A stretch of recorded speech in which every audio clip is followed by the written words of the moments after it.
بلکہ وہ نتائج کی سنگینی سے ڈر کر، سہم کر دنیا سوچنے پر مجبور ہوئی تھی کہ اگر اسی طریقے سے ہم نے معاملات کو چلانا ہے تو پھر شاید ہم آگے نہیں بڑھ سکتے۔ اس کے بطن سے کچھ اقدار پیدا ہوئیں جس کے اندر قانون کی حکمرانی، جمہوری روایات، حق کے خود ارادی اور اسی طرح سے لوگوں کے نقل مکانی کے حق کو مانا گیا۔ پھر یہ کہ کسی ایک خطے کے اندر اگر مختلف مذہب، رنگ، نسل کے لوگ ہیں، چلو ان کی کوئی قدر مشترک کو قومیت کا نام دے کے ان کی سرحدوں کو تحفظ دے دیا جائے، قومی سلطنتوں کے دور کا آغاز ہوا۔ اسی طریقے سے اقوام متحدہ وجود پذیر ہوئی، جس کے پس منظر میں یہ تھا کہ اب قبضے کی بنیاد پر آپ کسی چیز کو لیگلائز نہیں کر سکتے۔ تو ایک سفر تھا جس کا آغاز کیا انسانیت نے، لیکن میرا یہ کہنا ہے کہ اس وقت وہ جو خواب جس کو دیکھا گیا تھا، اگرچہ وہ خواب دیکھنے کے بعد اس کو پورا کرنے کے جو ناگزیر لوازم یا تقاضے تھے، انسانوں نے، بالخصوص ان قوتوں نے جنہوں نے اس کو وجود پذیر کیا تھا، امریکہ یا مغربی دنیا، کوئی بہت شعوری سفر نہیں کیا۔ یعنی اس سفر کے آغاز ہی میں ان کو خود روس کے ساتھ جو باہمی مخاصمت کا سامنا کرنا پڑا، اس کے اندر یہ نظریہ اپنی اسپرٹ کے اندر کبھی سامنے آ ہی نہیں سکا۔ مثلا اس کے اندر یہ تھا کہ جس وقت یہ اقوام متحدہ یا جمعیت الاقوام بنی کہ بھئی ایک عالمی فوج ہونی چاہیے جو اس طرح کے کسی جگہ پر ناانصافی ہو تو وہ مل کے انسانیت کی طرف سے لڑے، وہ کبھی سامنے نہیں آ سکا۔ پھر یہ حق استبدار جو ہے، اقوام متحدہ کی فوج ہے نا، وہ امن فوج، کیا نام ہے جس کو جی وہ جو فوج ہے اقوام متحدہ کی، وہ جو بنیادی قراردادیں یا تصور تھا اس میں اس فوج نے اصل میں عالمی جنگیں لڑنی تھی ظلم کے خلاف۔ اس وقت جو فوج ہے وہ ایک سیریمونیل سی فوج ہے۔ وہ فوج اصل میں وہ اس طرح کی فوج نہیں ہے کہ جہاں پر ظلم ہو، عدوان ہو، اقوام متحدہ خود سے بیدار ہو کر کچھ فیصلے کرے۔ وہ فوج تو اقوام متحدہ کی صرف اس طرح کی فوج ہے کہ جہاں پر آپ کو کوئی اور باقی قوموں کی فوجیں جانے کو تیار نہیں ہوتی تو ان کے مشترکہ دستے بن جاتے ہیں۔ اس فوج پر بھی اس وقت مختلف ممالک ہیں جن کی فوج شامل ہے، پاکستان کی فوج بھی اس کے اندر شامل ہے۔ تو وہ جو اصولی نظریہ تھا وہ یہ نہیں تھا، اصولی نظریہ اس سے مختلف تھا۔ ہاں، اس سے مختلف تھا اور اس کے اندر بہت ساری چیزیں تھیں، میں اس کی تاریخ میں نہیں جانا چاہتا، لوگ اس کو دیکھ سکتے ہیں، لیکن کچھ نہ کچھ دنیا میں تبدیلی آتی ہوئی نظر آتی تھی۔ مثلا یہی بات کہ بھئی آپ اس چیز کو قبول نہیں کریں گے کہ اگر کوئی اپنی سرحدوں سے باہر نکل کے قبضہ کر لیتا ہے، اقوام متحدہ اس کو لیگل قبضہ نہیں مانے گی۔ پھر آپ یہ دیکھیے 70-80 کی دہائی کے اندر، یہاں تک کہ 80 تک، اقوام متحدہ کا جنرل سیکرٹری جب کوئی بات کرتا تھا، کسی موضوع پر کوئی اپنے غم و غصے کا اظہار کرتا تھا، تو دنیا کے اندر کچھ عالمی سطح پر شعوری طور پر اس پر غور کیا جاتا تھا، توجہ دی جاتی تھی۔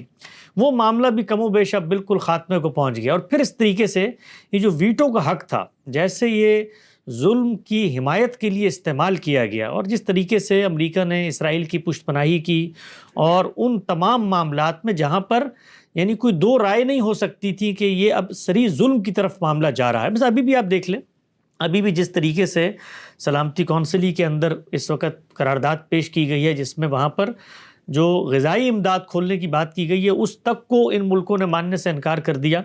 تو جو آخری کچھ امیدیں تھیں کہ شاید دنیا کے اندر وہ جو شعوری تبدیلی پیدا ہوئی تھی اس کی طرف وہ لوٹیں گے، کچھ انسانیت پیدا ہوگی، کچھ اپنے ماضی سے وہ سیکھیں گے، تو میں نے اس کا نوحہ اس مضمون میں رویا ہے اور یہ بتایا ہے کہ بظاہر یہ لگ رہا ہے کہ یہ صورتحال تبدیل ہونے جا رہی ہے اور اصل کی طرف لوٹ رہی ہے۔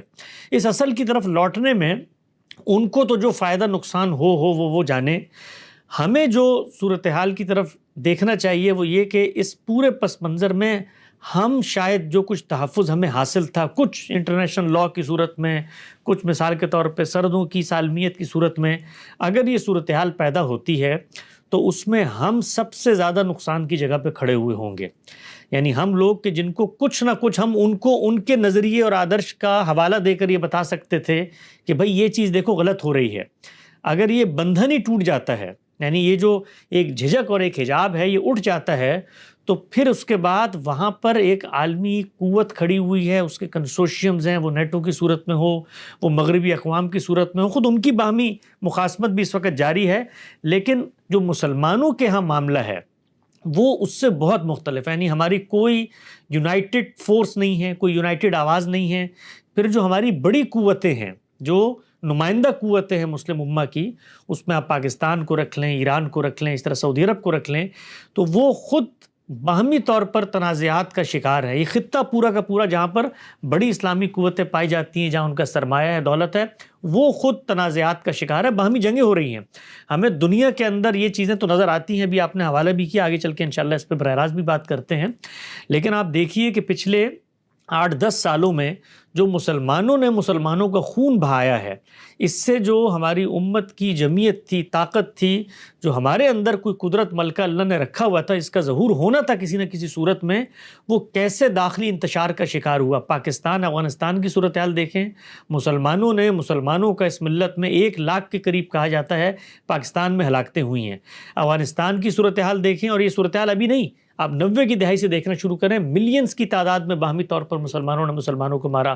ایران عراق جنگ کو دیکھیں، کویت کی جنگ کو دیکھیں، پھر اس کے بعد شام کے اندر جو کچھ 2012-13 سے ہونا شروع ہوا ہے، یعنی ملینز کی تعداد میں مسلمان ہیں، بچے ہیں، نہتے عورتیں ہیں، وہ ماری گئی ہیں۔ پھر یمن کے اندر دیکھیں، لبنان کے اندر دیکھیں، تو ہر جگہ پر ہمارے اپنے جو داخلی انتشار ہے، داخلی مقاسمت ہے، اس نے بھی ہماری قوت کو ختم کیا ہے۔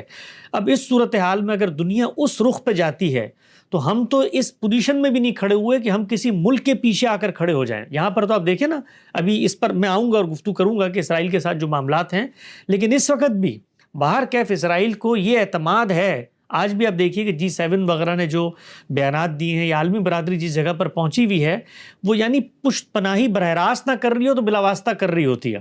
ہمارا کیا حال ہے؟ یعنی ہم لوگ تو ایک رسمی بیان دیتے ہوئے بھی 100 دفعہ سوچتے ہیں کہ جو ہمارے اتحاد ہیں، پاکستان بھی سوچتا ہے، سعودی عرب بھی سوچتا ہے کہ اس طرح کے تنازع میں ہمارا کوئی بیان ایسا نہ ہو کہ جو عالمی برادری کا، یا بالخصوص امریکہ بہادر کی ناراضی کا باعث بن جائے۔ تو اس صورتحال میں جو عالمی عرف تبدیل ہو رہا ہے، اس میں معیشت کا انحصار، ٹیکنالوجی کا جو تناسب ہے، اور اس پس منظر میں خود ہماری جو داخلی کیفیت ہے، کیا ہم اس جگہ پر کھڑے ہوں گے کہ جو کچھ بلیسنگز ہمیں حاصل ہو چکی تھیں، ہم ان کو لے کر آگے چل سکیں یا نہیں چل سکتے؟ یہ ایک بات ہے۔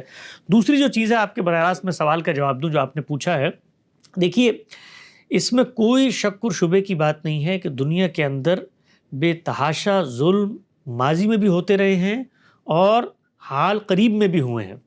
اسرائیل کا وجود کو اگر آپ اس پس منظر میں دیکھیں تو ایران کا یہ مقدمہ یا کسی مسلم ملک کا یہ مقدمہ کہ جی ایک غیر قانونی طور پر یا غیر انصافی کی بنیاد پر فاتحین نے یہاں پر ایک سلطنت کو وجود پذیر کر دیا، اور ہمارا اقدام اصل میں اس ظلم کے خلاف ہے۔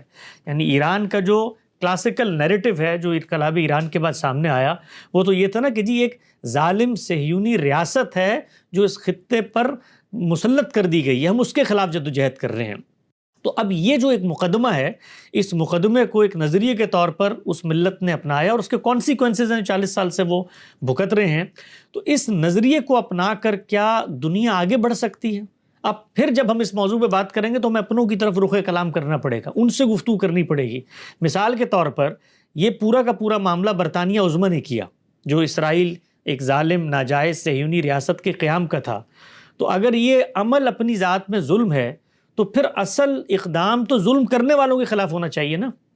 پھر تو ہمارا اصل دشمن برطانیہ عظمیٰ ہے جس نے اس کو وہاں پر لا کے ایک بچے کو بٹھا دیا ہے، یہ اس کی نتائج ہیں، یہ اس کی فکر کا مولود فساد ہے۔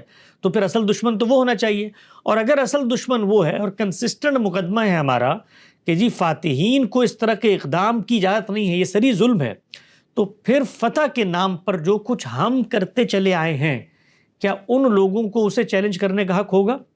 کیا عثمانی سلطنت نے اگر مثال کے طور پہ اسی دنیا کے اندر رہتے ہوئے فتح کی بنیاد پہ ملکوں کے اندر طاقت کی تسلط قائم کیا، تو وہ یہ مقدمہ لے کر میدان میں اتریں کہ اچھا اگر فاتحین کے فیصلوں پر آپ کو اعتراض ہے اور آپ اس کو خالص انصاف کی نظر سے دیکھتے ہیں، تو پھر تو ذرا سمٹ کے واپس جانا شروع کیجئے اور جزیرہ نما عرب تک محدود ہو جائیے جہاں پر آپ کے خدا نے آپ کو اقتدار دیا تھا۔ تو پھر یہ مقدمات یہاں رکیں گے نہیں، اور ان سرحدوں کے اندر جانے کی اگر ہم بات کرتے ہیں تو پھر سرحدوں کے باہر نکل کے جو طاقت یا توسیع پسندی کا ہمارا عالمی جذبہ ہے، پھر اس کا ہم کیا کریں گے؟ یعنی خود ہمارا جو برادر اسلامی ملک ہے ایران، اس میں وہ ایک لطیفہ بھی آگے یاد کرائیے گا، انشاءاللہ سناؤں گا۔ تو ایران جو ہے اس نے جس طریقے سے طاقت کی ہے یا جس طریقے سے پراکسیز بنائی ہیں، سرحدوں سے باہر نکل کے بنائی ہیں نا، آخر ان ملکوں کو کہ عالمی قانون کے تحت وہاں پر ان چیزوں کی ایجاد تھی. تو یہ اتنے کمپلیکس مقدمات ہیں جس میں اگر تاریخیت کا مقدمہ لے کر آتے ہیں، آپ فاتحین کی ناانصافی کا مقدمہ لے کر آتے ہیں، اس کے بعد کسی سلطنت کے خاتمے کی بات کرتے ہیں، تو پھر اس کے بڑے دیرینہ کانسیکوینسز ہیں. یہ اس طرح کا کوئی ظلم اور جبر نہیں ہے کہ آپ مثال کے طور پہ ایک سورن اسٹیٹ کے طور پہ بیٹھے ہوئے تھے، آپ کے ملک میں کوئی خزانہ تھا، باہر سے کوئی قوت آئی، اس نے حملہ آور ہو کے وہ چھیننے کی کوشش کی، اور اب آپ مدافعت کے لیے جہاد کر رہے ہیں، ظلم و عدوان کے خلاف جہاد کر رہے ہیں. کچھ عالمی بندوبست کے سیاسی فیصلے تھے، ان سیاسی فیصلوں کو آپ نے تسلیم کرنے سے انکار کیا. ہم نے کبھی اس چیز پر گفتگو نہیں کی کہ وہ سیاسی فیصلے عین انصاف کی بنیاد پہ تھے. ہم جب بھی گفتگو کرتے ہیں تو وہ اس بنیاد پہ ہوتے ہیں کہ جب آپ ان سیاسی فیصلوں کو چیلنج کرتے ہیں اور ان کی بنیاد پر لڑنے کی کوشش کرتے ہیں، تو ایک طرف آپ ہیں، نہتے ہیں، اکیلے ہیں، اور دوسری طرف وہ ظالم ہے کہ جس نے ان چیزوں کو وجود پذیر کیا ہے. تو اس میں بتدریج اگر کوئی وقتی نوعیت کی فتح بھی ہمیں حاصل ہو جاتی ہے تو بتدریج ہم اس جگہ پر جائیں گے جہاں پر ہم تنہائی کا شکار ہو جائیں گے. اور ہم نے یہ دیکھا کہ خود ہماری مملکتوں نے اس کا خمیازہ بھگتا ہے. عراق نے بھگتا ہے جب اس پر پابندیاں لگی ہیں، کیسے ہزاروں لاکھوں کی تعداد میں بچے وہاں پر سسکتے بلکتے ہوئے دنیا سے رخصت ہو گئے، دوائیاں وہاں پر نہیں ہوتی تھیں. یہی معاملہ ایران میں ایک سطح پر جاری ہے. پھر ملکوں کی ڈائنامکس الگ الگ ہیں. مثلا ایران نے آج یہ کام کر دیا کہ حماس نے یہ کام کیا، وہ بھی قابل عمل رہ سکتا تھا. ایران داخلی طور پر کچھ نہ کچھ اپنے وسائل رکھتا ہے. مملکت 40 سال کی ایجیٹیشن کے بعد بھی کم سے کم اپنے پیروں پر کھڑی ہوئی. کیا پاکستان کی یہ صورتحال ہے کہ ہمارے پاس بھی تیل کے اسی طرح کی ذخیرے ہیں؟ تو ہر مملکت، ہر سلطنت اپنے زمان و مکان میں فیصلے کرتی ہے. وہ فیصلے اگر تو نتیجہ خیز ہو جائیں تو ہمیں اور آپ کو اس میں کوئی گفتگو کرنے کی ضرورت باقی نہیں رہتی. بظاہر جو کاسمیٹک نوعیت کی چیزیں سامنے نظر آ رہی ہوتی ہیں اس سے نتیجہ خیزی پیدا نہیں ہو سکتی. مذہبی قیادت کے بارے میں جب ہم گفتگو کرتے ہیں، وہ ان کاسمیٹکس چیزوں کو بہت گلوریفائی کر کے فتح کا ایک نوید سنانا شروع کر دیتی ہیں. مثلا ابھی بھی صورتحال آپ دیکھ لیں نا کہ دنیا کی تاریخ میں یہ پہلی دفعہ ہوا ہے کہ کسی ملک کی مسلح جو ملٹری قیادت ہے وہ پہلے مرحلے میں اس کا خاتمہ ہو جائے. ہمیشہ دنیا میں ہوتا کیا تھا کہ پہلے مرحلے میں فوجیں لڑتی تھیں، اس کے بعد شہروں پہ قبضہ ہوتا تھا، اس کے بعد وہاں کے جو جرنیل ہیں حکمران پکڑے جاتے تھے. ٹیکنالوجی کا یہ فرق آپ ملاحظہ کریں کہ جنگ کا آغاز قیادت کے خاتمے سے ہوا ہے. پھر جو ایٹمی تنصیبات ہیں ان میں جس نوعیت کا حملہ ہوا، بھی تو گردش ہے، صورتحال دھندلی ہے، واضح نہیں ہو رہا کہ ایران نے جو کچھ کیا ہے اس سے ان کو اسٹریٹجی کی لحاظ سے کیا نقصان ہوا ہے. کوئی ان کی جو تنصیبات ہیں، ان کے پاس جو ایٹامک صلاحیت ہے، ان کے پاس جو فضائی صلاحیت ہے، اس کے اندر کیا چیز ہوئی ہے. تو یہ سب چیزیں وقت بتائے گا. لیکن جو میرا خدشہ ہے اس وقت وہ یہ کہ اگر یہ حجاب اٹھ گئے اور اس طریقے کی برہنگی آ گئی تو اس میں سب سے زیادہ نقصان ہمیں ہوگا. اور ابھی صرف یہ ایک ملک کے ساتھ معاملہ چل رہا ہے. اگر امریکہ اس جنگ میں اترنے کا فیصلہ کر لیتا ہے اور پھر ایران کی جو بھی پراکسیز ہیں یا حمایت ہے اس کے خاتمے کا اعلان کرتا ہے تو صورتحال بالکل تبدیل ہو جائے گی. تو اگر ہم صورتحال کو وہاں لے جانے میں کامیاب ہو جاتے ہیں تو یہ ہماری کامیابی نہیں ہے، یہ مخالف قوتوں کی کامیابی ہے، چونکہ وہ جس نظریے پر کھڑے ہوئے تھے وہ نظریہ اب ان کا تبدیل ہوتا ہوا نظر آ رہا ہے. اپنا صاحب آپ نے ابھی بھی یہ بات کی اور اپنی تحریر میں آپ نے شہادت والی بات کو آپ نے اس طرح سے پیش کیا. یہ تو بھائی مذہبی قیادت کا تھوڑا مسئلہ ہے، تو قرآن پاک کا مسئلہ ہے. اس میں تو شہادت کو اس قدر گلوریفائی کیا گیا ہے. وَلَا تَقُولُوا لِمَن يُقْتَلُ فِي سَبِيلِ اموات ہے، احد الحسنین کہا کہ بھائی تم جنگ کرو گے تو دو اچھائیوں میں سے ایک تو تمہیں ملنا ہی ہے، یا شہادت ہے یا وہ ہے. تو یہ تو خود قرآن کی تعلیمات ہے نا. اس کو آپ کیسے عجیب انداز سے پیش کرنے کی کوشش کریں گے؟ آپ اس کو کس طرح سے مارے وہ تنقید کا وہ نشانہ بنائیں گے؟ اور یہ تو فخر کی بات ہے. جی، قرآن مجید کا جب ہم حوالہ دیتے ہیں تو پھر ہماری ایک ناگزیر مجبوری ہے کہ قرآن مجید کو ہم اپنی چوائسز سے انٹرپریٹ نہیں کر سکتے. یعنی ہم اپنے اقدامات اپنی خواہشات سے کریں اور ان خواہشات کی سینکشن پھر قرآن مجید سے لا کر دینے کی بات کریں. قرآن مجید نے 13 سالہ مکی دور میں تو کبھی شہادت کو گلوریفائی نہیں کیا. کیوں نہیں کیا؟ یعنی اگر شہادت ہی مطلوب مقصود و مومن ہے تو 13 سال آپ وہاں پر مکے کے اندر موجود ہیں کہ اب وہاں پر اس طریقے سے جو صحابہ کرام موجود تھے وہ چن چن کے ان لوگوں کے گلے نہیں کاٹ سکتے تھے. کیا مشکل تھی؟ یعنی خود اتنے بڑے بڑے سردار آپ کے ساتھ شامل ہونے پر آمادہ ہو گئے ہیں، وہاں کے آسودہ حال لوگ ہیں، ان کے پاس مال بھی ہے، قوت بھی ہے، بہت آسانی سے قیادت کی ٹارگٹ کلنگ ہو سکتی تھی، اٹھ کے مارا جا سکتا تھا۔ تو قرآن کی جب ہم بات کرتے ہیں نا، تو پھر قرآن مجید کو پھر اس کے سیکوینس میں، اس کے کانٹیکسٹ میں رکھ کے دیکھنا پڑے گا۔ قرآن مجید پہلے مرحلے پہ روکتا ہے، ایک خاص موقع پہ اجازت دیتا ہے، اس اجازت کے لیے طاقت کے تناسب کی بات کرتا ہے، اس کے ساتھ نصرت الہی کے قانون کی نوید سناتا ہے، اس کے بعد نتائج کے بارے میں متنبع کرتا ہے، پھر یہ بتاتا ہے کہ خود تمہارے ایمان کی یہ آزمائش ہے، اور اس کے بعد یہ بھی بتاتا ہے کہ صورتحال تمہاری گرفت میں نہ ہو تو ہجرت تم پہ لازم ہو گئی، اس کو تم پسپائی نہ سمجھو، معاہدہ تم پر لازم ہو گیا، اس کو تم شکست نہ سمجھو۔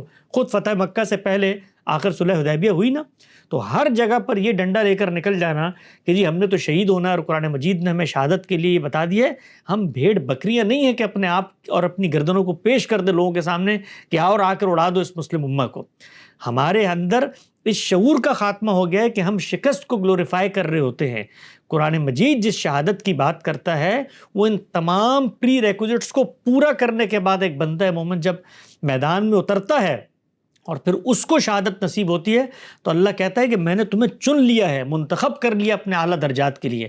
وہ خدا کی طرف سے ایک نعمت ہوتی ہے، اور خدا کی طرف سے ایک عنایت ہوتی ہے وہ شہادت۔ یہ جو چیزیں ہیں جس کے اندر اس طریقے سے میزائل آتے ہیں، اس طریقے سے ڈیزی کٹر آتے ہیں، اس طریقے سے ڈرلنگ کرنے والے دنیا بھر کے اسباب آتے ہیں، اور وہ تہو بالا کر کے چلے جاتے ہیں، یہ شہادت ہے؟ یعنی وہ بچے جو ایران کے اندر بیٹھے ہوئے ہیں، وہ کوئی محاذ جنگ کے اندر گئے تھے لڑنے کے لیے؟ یا فلسطین یا حماس نے جن خطوں کے اندر یہ شروع کیا معاملہ، اور اسرائیل نے وہاں پر بے دردی سے ان مظلوموں کو شہید کر دیا، وہ کوئی میدان جنگ میں شہادت کے لیے اترے تھے؟ یعنی وہ کوئی مسلح جنگ لڑ رہے تھے قرآن مجید کی روشنی میں؟ تو قرآن مجید کی روشنی میں تو مارنے والے نے ظلم کیا، اور مروانے والے نے جس نے طاقت کا موازنہ کیے بغیر جنگ چھیڑ دی، اس کے نتیجے میں وہاں پر جان مال آبرو کے خلاف زیادتی ہوئی، اس نے بھی ظلم کیا ہے اپنی قوم کے اوپر۔ تو قرآن مجید کو ان بحثوں میں ہمیں نہیں لانا چاہیے۔ یہ جو سیاست کی بحثیں ہیں، مخاصمت کی بحثیں ہیں، اچھا یہ تو شہادت ہو گئی مثال کے طور پہ اسرائیل کے خلاف، یہ جو حوثی سعودیوں کو مار رہے ہیں اور سعودی حوثیوں کو مار رہے ہیں، تو وہاں پر شہادت کا فلسفہ کہاں گیا؟ یہی قوم ہے نا جو مثال کے طور پہ اس وقت اسرائیل کے ساتھ برسر پیکار ہے، یہی قوم جو پاکستان کے اندر پراکسیاں بنا کر دیوبندی اور سنی علماء کے خلاف یہ جیش محمد اور یہ سپاہ محمد اور یہ آپس میں تحریک نفاذ فقہ جعفریہ، یہ بھی شہادت تھا قرآن مجید کا فلسفہ۔ اور یہی قوم جو ہے وہ جا کر لبنان میں جو کچھ کر رہی تھی، اور اسی نقطہ نظر اور اسی فقہی تعبیر کے ماننے والے بشار نے جو سیریا کے اندر کیا، یہ بھی شہادت تھی۔ تو یہ جس کو آپ کہتے ہیں ڈرٹی قسم کی جو پولیٹکس ہے، اس کو قرآن مجید کے ساتھ نتھی نہ کریں۔ یعنی صفیوں کی اور عثمانیوں کی جو مخاصمت صدیوں سے چلی آ رہی ہے، جس کا آغاز بنو امیہ اور سیدنا علی کے اس نزاع سے ہوتا ہے، اور اس کے بعد پر آج پورا مسلم دنیا 2 بلاکس میں تقسیم ہوا ہے، اور پچھلے 30 سالوں کے اندر وہ ایران عراق جنگ ہو یا کویت والی جنگ ہو یا سعودی عرب کی جنگ ہو یا جو بھی جنگیں ہیں، ان میں باہمی طور پہ لاکھوں کی تعداد میں ہم نے بندے مار دیے، اور وہاں پر ہمیں کوئی قرآن مجید، کوئی فلسفہ شہادت کچھ یاد نہیں آتا۔ آج ایک ملک اٹھتا ہے، دوسرے ملک پہ حملہ کرتا ہے، قرآن مجید کا فلسفہ شہادت اس کو یاد آ جاتا ہے۔ نہیں حسن صاحب، وہاں پر تو ان طائفتان المؤمنین اقتتلوا کے تحت ہے نا، یہ تو صحابہ کے دور سے جنگیں شروع ہوئی ہے مسلمانوں میں باہمی، تو وہ اگر اس طرح کی کچھ چیزیں ہیں تو وہ ٹھیک ہے، وہ اپنی جگہ، لیکن اس سے یہ چیز تو غلط ثابت۔ اب آپ نے جیسا فرمایا کہ اس طرح کے مواقع پر آیتیں پیش نہیں کرنی چاہیے، تو میں ابھی انشاءاللہ غامدی صاحب کی گفتگو پہ آپ سے رائے بھی لینی ہے، اس پہ میرے 1-2 اعتراضات وہ آپ کے سامنے رکھنا ہے، جس میں غامدی صاحب نے قرآن پاک کی آیات سے استدلال کیا اسی سارے نظام پہ، وہ بھی کروں گا اس پہ بات۔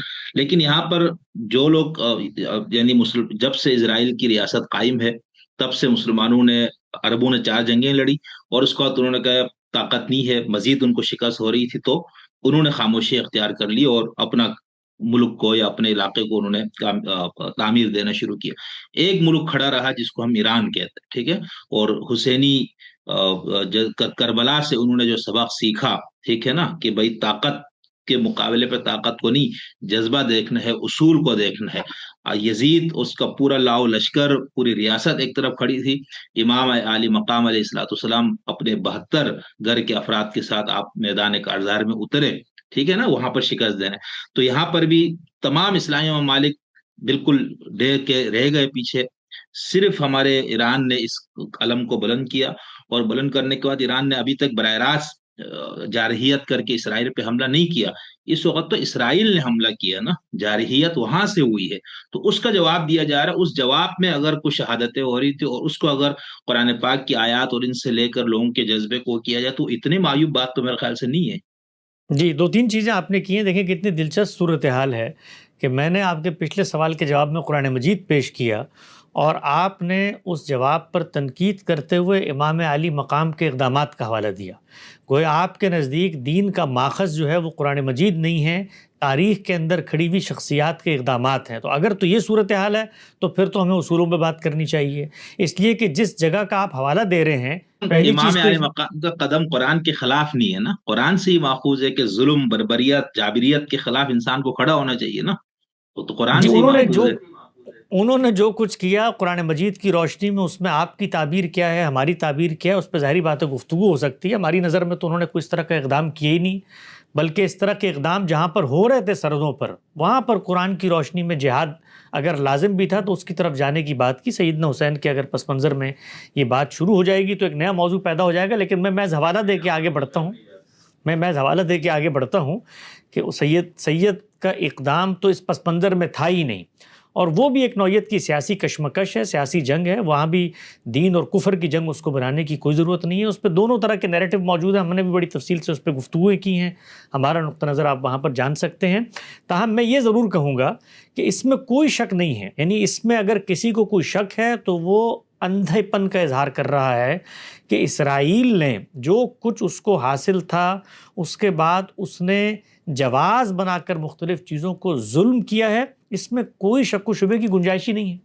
یعنی یہ بات کہ جی اسرائیل کا وجود خطرے میں ہے اور اس کے تحفظ میں اس نے کچھ اقدامات کیے، اگر اس نیریٹو کو قبول بھی کر لیں تب بھی سرحدوں کی یہ توسیع اور اس کے بعد وہاں پر جو اس نے ان چیزوں کو جواز بنا کے ظلم کیا ہے، اس پر دو رائے نہیں ہو سکتی۔ یعنی اس کے ظلم ہونے پر گفتگو کرنا اس وقت عالمی ضمیر کے لیے بہت بڑا سوالیہ نشان ہے۔ اور میں آپ سے عرض کروں کہ وہ لوگ جو اس پس منظر میں کھڑے ہوئے تھے، یہ باتیں کرتے تھے کہ جی اسرائیل کو مجبور کر دیا گیا ہے، وہ بھی اب یہ کہنے پر مجبور ہیں کہ اس مجبوری کا اس نے جیسے فائدہ اٹھایا ہے اپنے توسیع پسندانہ نظریات کو جلا بخشنے کے لیے، وہ دنیا کے سامنے ہے۔ یعنی اس پر اگر حملہ ہوا بھی تھا تو جو سرحدیں اس کو دی گئی تھیں ان کو اس میں واپس جانا چاہیے تھا۔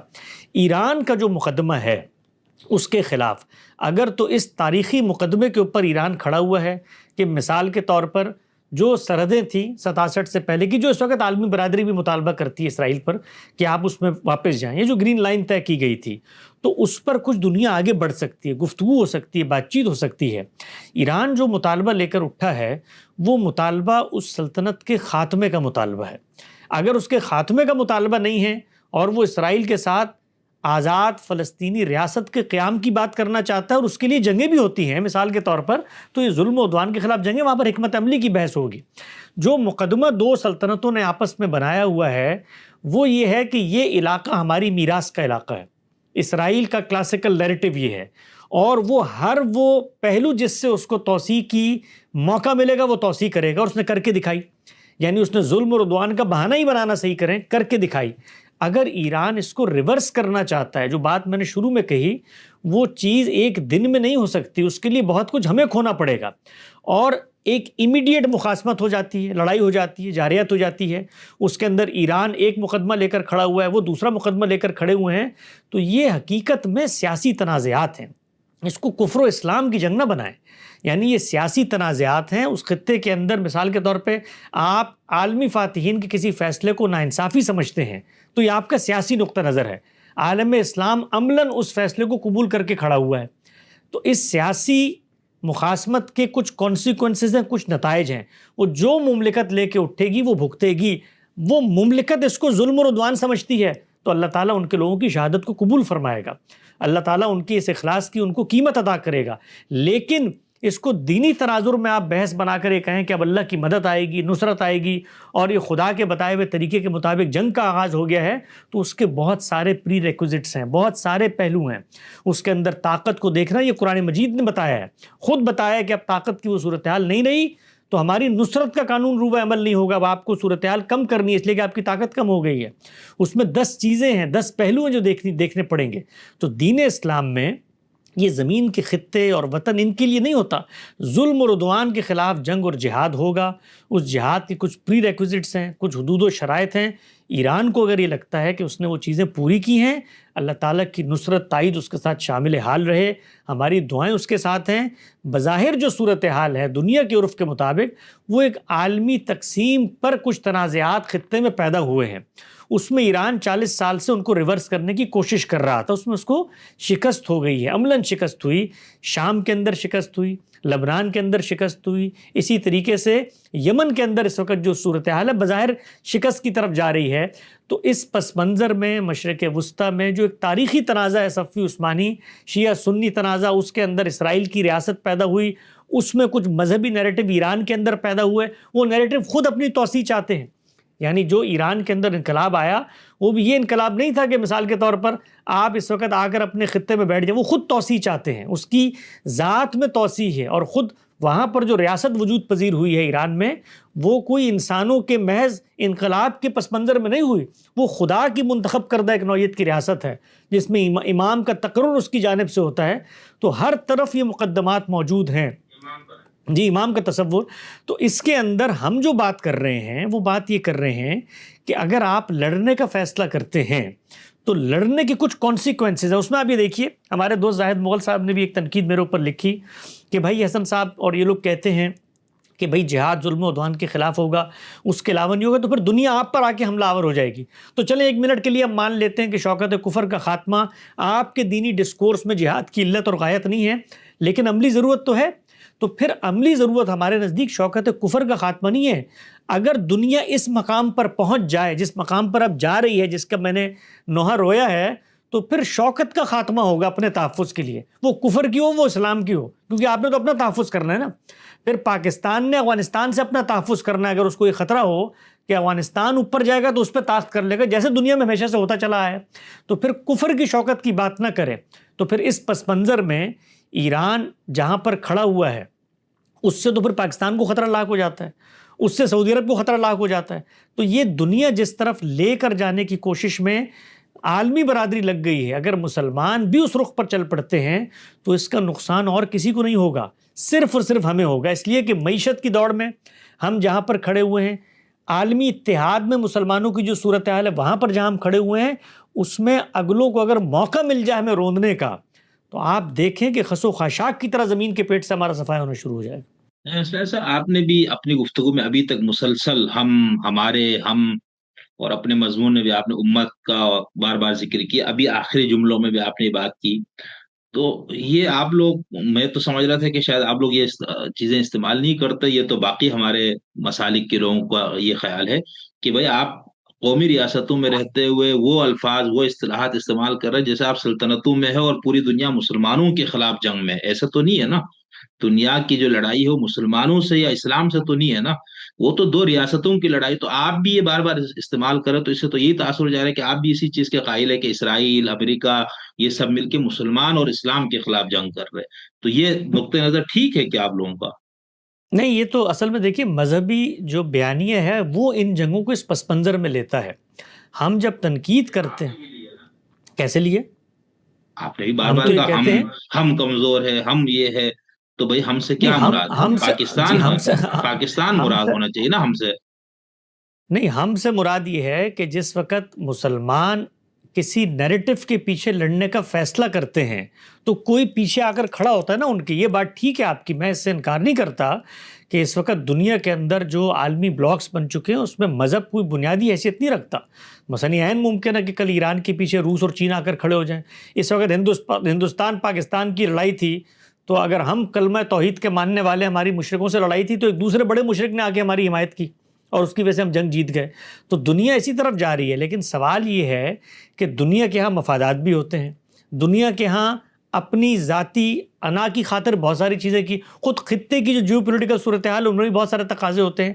ہم جب چیزوں کو مذہب کی بنیاد پر لے کر چلتے ہیں، ہم چلتے ہیں، مسلم امہ چلتی ہے. مثلا ایران یہ جو مقدمہ پیش کرتا ہے اسرائیل کے خاتمے کا، تو اس کے اندر مسجد اقصیٰ کی وہ جو دینی حیثیت زیر بحث آتی ہے کہ نہیں آتی؟ یعنی اور بھی اتنی سلطنتیں وجود پذیر کی ہیں آخر برطانیہ عظمہ نے، اس پہ ہمیں اعتراض نہیں ہوتا، اس لیے کہ اس خطے کی ایک دینی سگنیفیکنس اب محسوس کر رہے ہوتے ہیں، حماس اس خطے کی دینی سگنیفیکنس محسوس کر رہی ہوتی ہے، پاکستان کے علماء اس خطے کی دینی سگنیفیکنس کو سامنے رکھ کے جہاد کا اعلان کر رہے ہوتے ہیں۔ تو ہم لوگوں کے ہاں، مذہبی دنیا کے ہاں، جو ظلم اور عدوان کے معاملات عالمی عرف میں ہو رہے ہوتے ہیں وہ ہوئے ہیں، ان کو جب مذہبی کونیٹیشن میں پیش کیا جاتا ہے تو ہم یہ کہتے ہیں کہ بھائی یہ ظلم بھی ہے، اس کو پہلے مذہبی مسئلہ نہ بناؤ، اس سے الگ کرو، اور ظلم اگر ہے تو ظلم اگر تمہارے ساتھ ہوا ہے اور تم اس کا خاتمہ کرنا چاہتے ہو تو تم اس پوزیشن میں نہیں ہو فی الحال۔ دیکھیے گاندھی صاحب نے بھی جو بات کہی اور میں نے بھی اپنے مضمون میں جو بات لکھی وہ یہ کہ عالمی سطح پر شکست کے باوجود، اور مسلمانوں کی یہ شکست اگرچہ جن کو ہم کہتے ہیں نا مسلمانوں کی جو حکومت تھی 1000 سال، وہ 1000 سال کی حکومت آپس میں بھی لڑ لڑ کے مر رہے تھے، یعنی ہندوستان کے اندر مغلوں نے اس سے پہلے لودھی اور لودھیوں نے تغلقوں سے وہی خاندان چھینا تھا، خود عثمانی اور صفوی مسلمان ہونے کے باوجود لڑ رہے تھے، تو ہماری وہ بھی 1000 سالہ جنگ اور اقتدار بھی مخاصمت ہی کا اقتدار تھا۔ لیکن باہر کیف گلوبل سطح پر 3 سلطنتیں موجود تھیں، وہ عثمانیوں کی تھی آخر میں، اس سے پہلے صفویوں کی تھی، اور اس سے پہلے یہاں پر مغلوں کی تھی۔ اب یہ جو سلطنتیں ہیں ان کا بھی خاتمہ ہو گیا۔ ہم جس وقت یہ کہتے ہیں کہ کوئی ایک ملت، ایک نیشن اٹھتی ہے، ایران اٹھتا ہے، پاکستان اٹھتا ہے کسی جگہ پر لڑنے کے لیے، تو یہ ذہن میں رکھو کہ پیچھے تمہاری وہ امت نہیں کھڑی ہوئی، پیچھے تمہاری وہ ملت نہیں کھڑی ہوئی، پیچھے تمہارا وہ عالمی اقتدار نہیں کھڑا ہوا جو تمہیں اس کے کانسیکوینسز سے بچا لے گا۔ وہاں پر اس سے مختلف صورتحال ہے، مذہبی بنیادوں پہ نہیں ہے، مفاد کی بنیادوں پہ، فتح کی بنیادوں پہ۔ مثلا اس وقت آپ دیکھیے نیٹو کا اتحاد ہے، اس وقت آپ دیکھیے یورپی یونین کا اتحاد ہے، وہ لوگ ایک دوسرے کا تحفظ کرتے ہیں، بقا کرتے ہیں، وہ اپنے فیصلوں کے پیچھے کھڑے ہوتے ہیں۔ یعنی اسرائیل کے اندر یہ جو طاقت آئی ہے اس وقت کہ وہ آ کر حملہ آور ہو جاتا ہے، یہ طاقت کہاں سے آئی ہے؟ خود اسرائیل نے جو ایٹم بم بنا لیا، وہ ایٹم بم کس نے دیا ان کو؟ تو یہ سب چیزیں پس منظر میں کھڑے ہوئے لوگ کر رہے ہوتے ہیں۔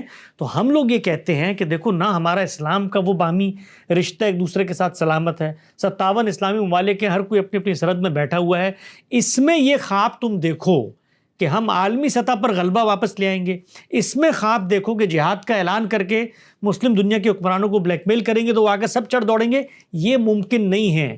ہم امت کی صورتحال میں وہاں پر نہیں کھڑے ہوئے، تو جب ہم یہ بات کر رہے ہوتے ہیں تو ہم ہرگز یہ نہیں کہہ رہے ہوتے کہ اب کھڑے ہو جائیں اور ہونے کے بعد ایک مشترک طاقت بنے، اور طاقت بننے کے بعد مذہب کی بنیاد پہ اب چیلنج کریں۔ ہم اس مقدمے کو جو موجود ہے اس کو ریفیوٹ کر رہے ہوتے ہیں۔ اچھا سر، ایسا آپ نے اپنے گفتگو میں ایک دو بار پھر یہ اسرائیل کو بھی آپ نے تانے میں برے الفاظ سے یاد کیا، ظالم ریاست فلانا یہ سب، تو بھائی ریاست مطلب بنی جو جس طرح سے جو عرف اس وقت تھا اس کے مطابق ٹھیک ہے، اور ان کو ہاں بسایا گیا۔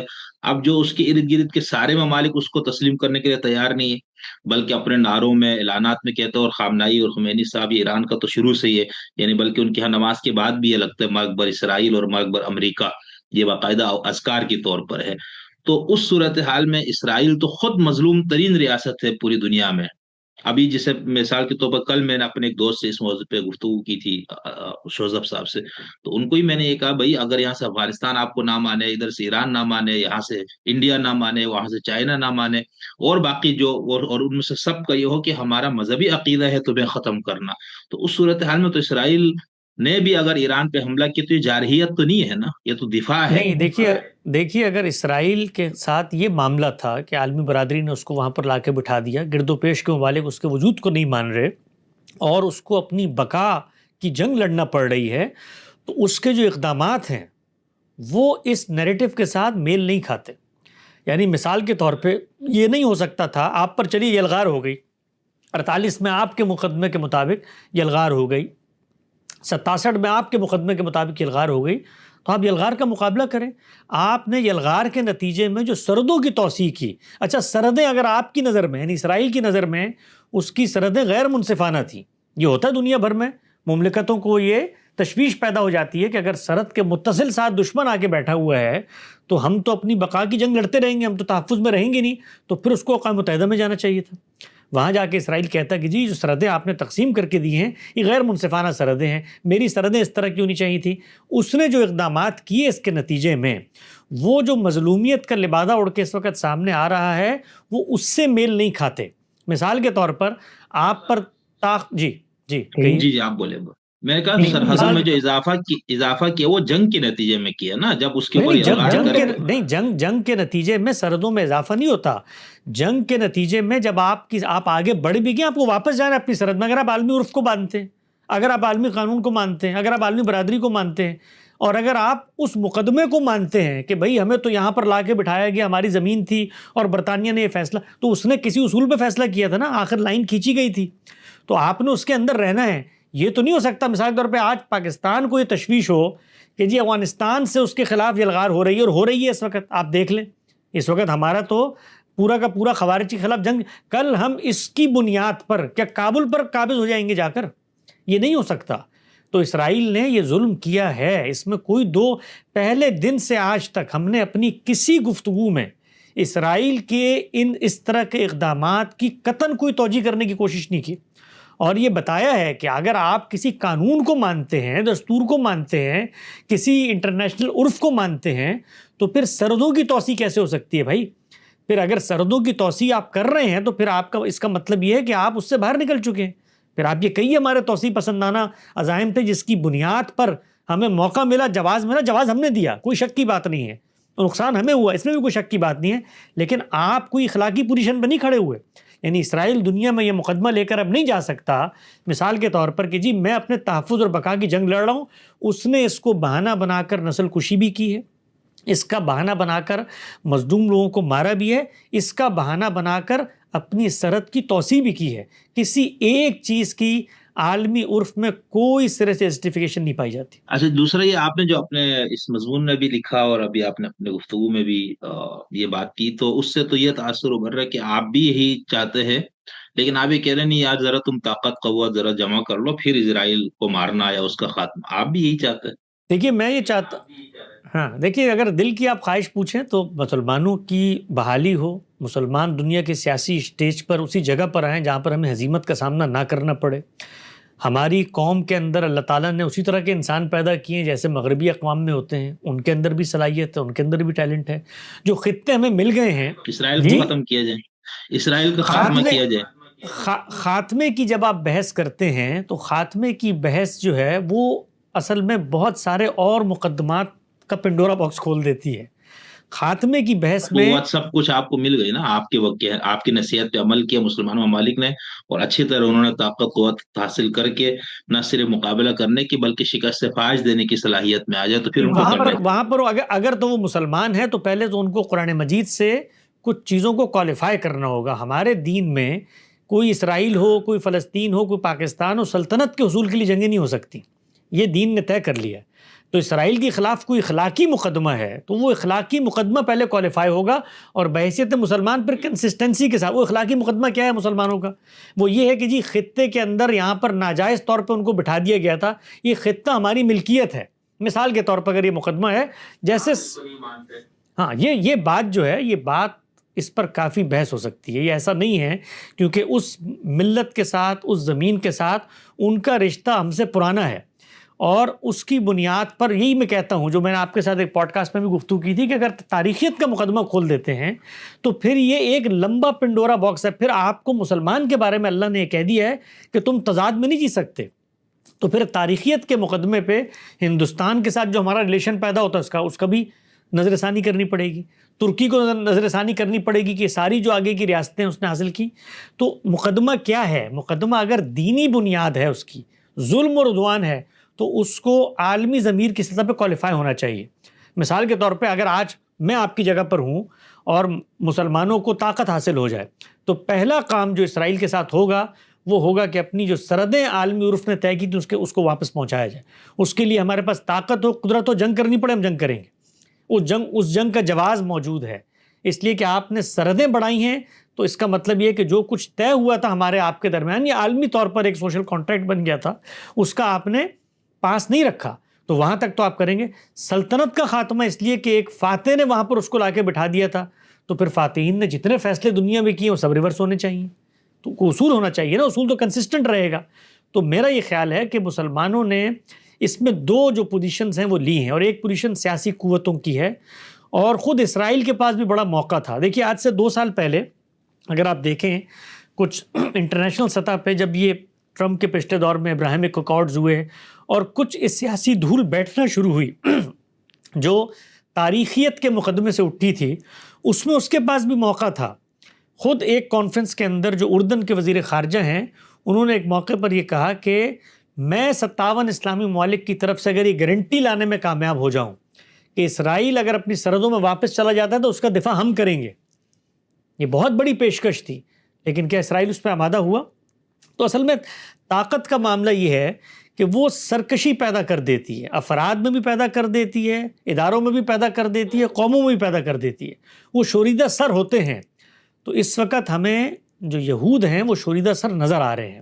یعنی جو کچھ غزہ کے اندر اس وقت ہو گیا ہے، وہ ٹھیک ہے کہ حماس نے آپ پر حملہ کیا، حماس آپ کے وجود کے لیے خطرہ بنی ہوئی ہے، بھائی اس کا خاتمہ ہو گیا نا، لیکن کھانے کے ٹرک کیسے روک سکتے ہیں آپ؟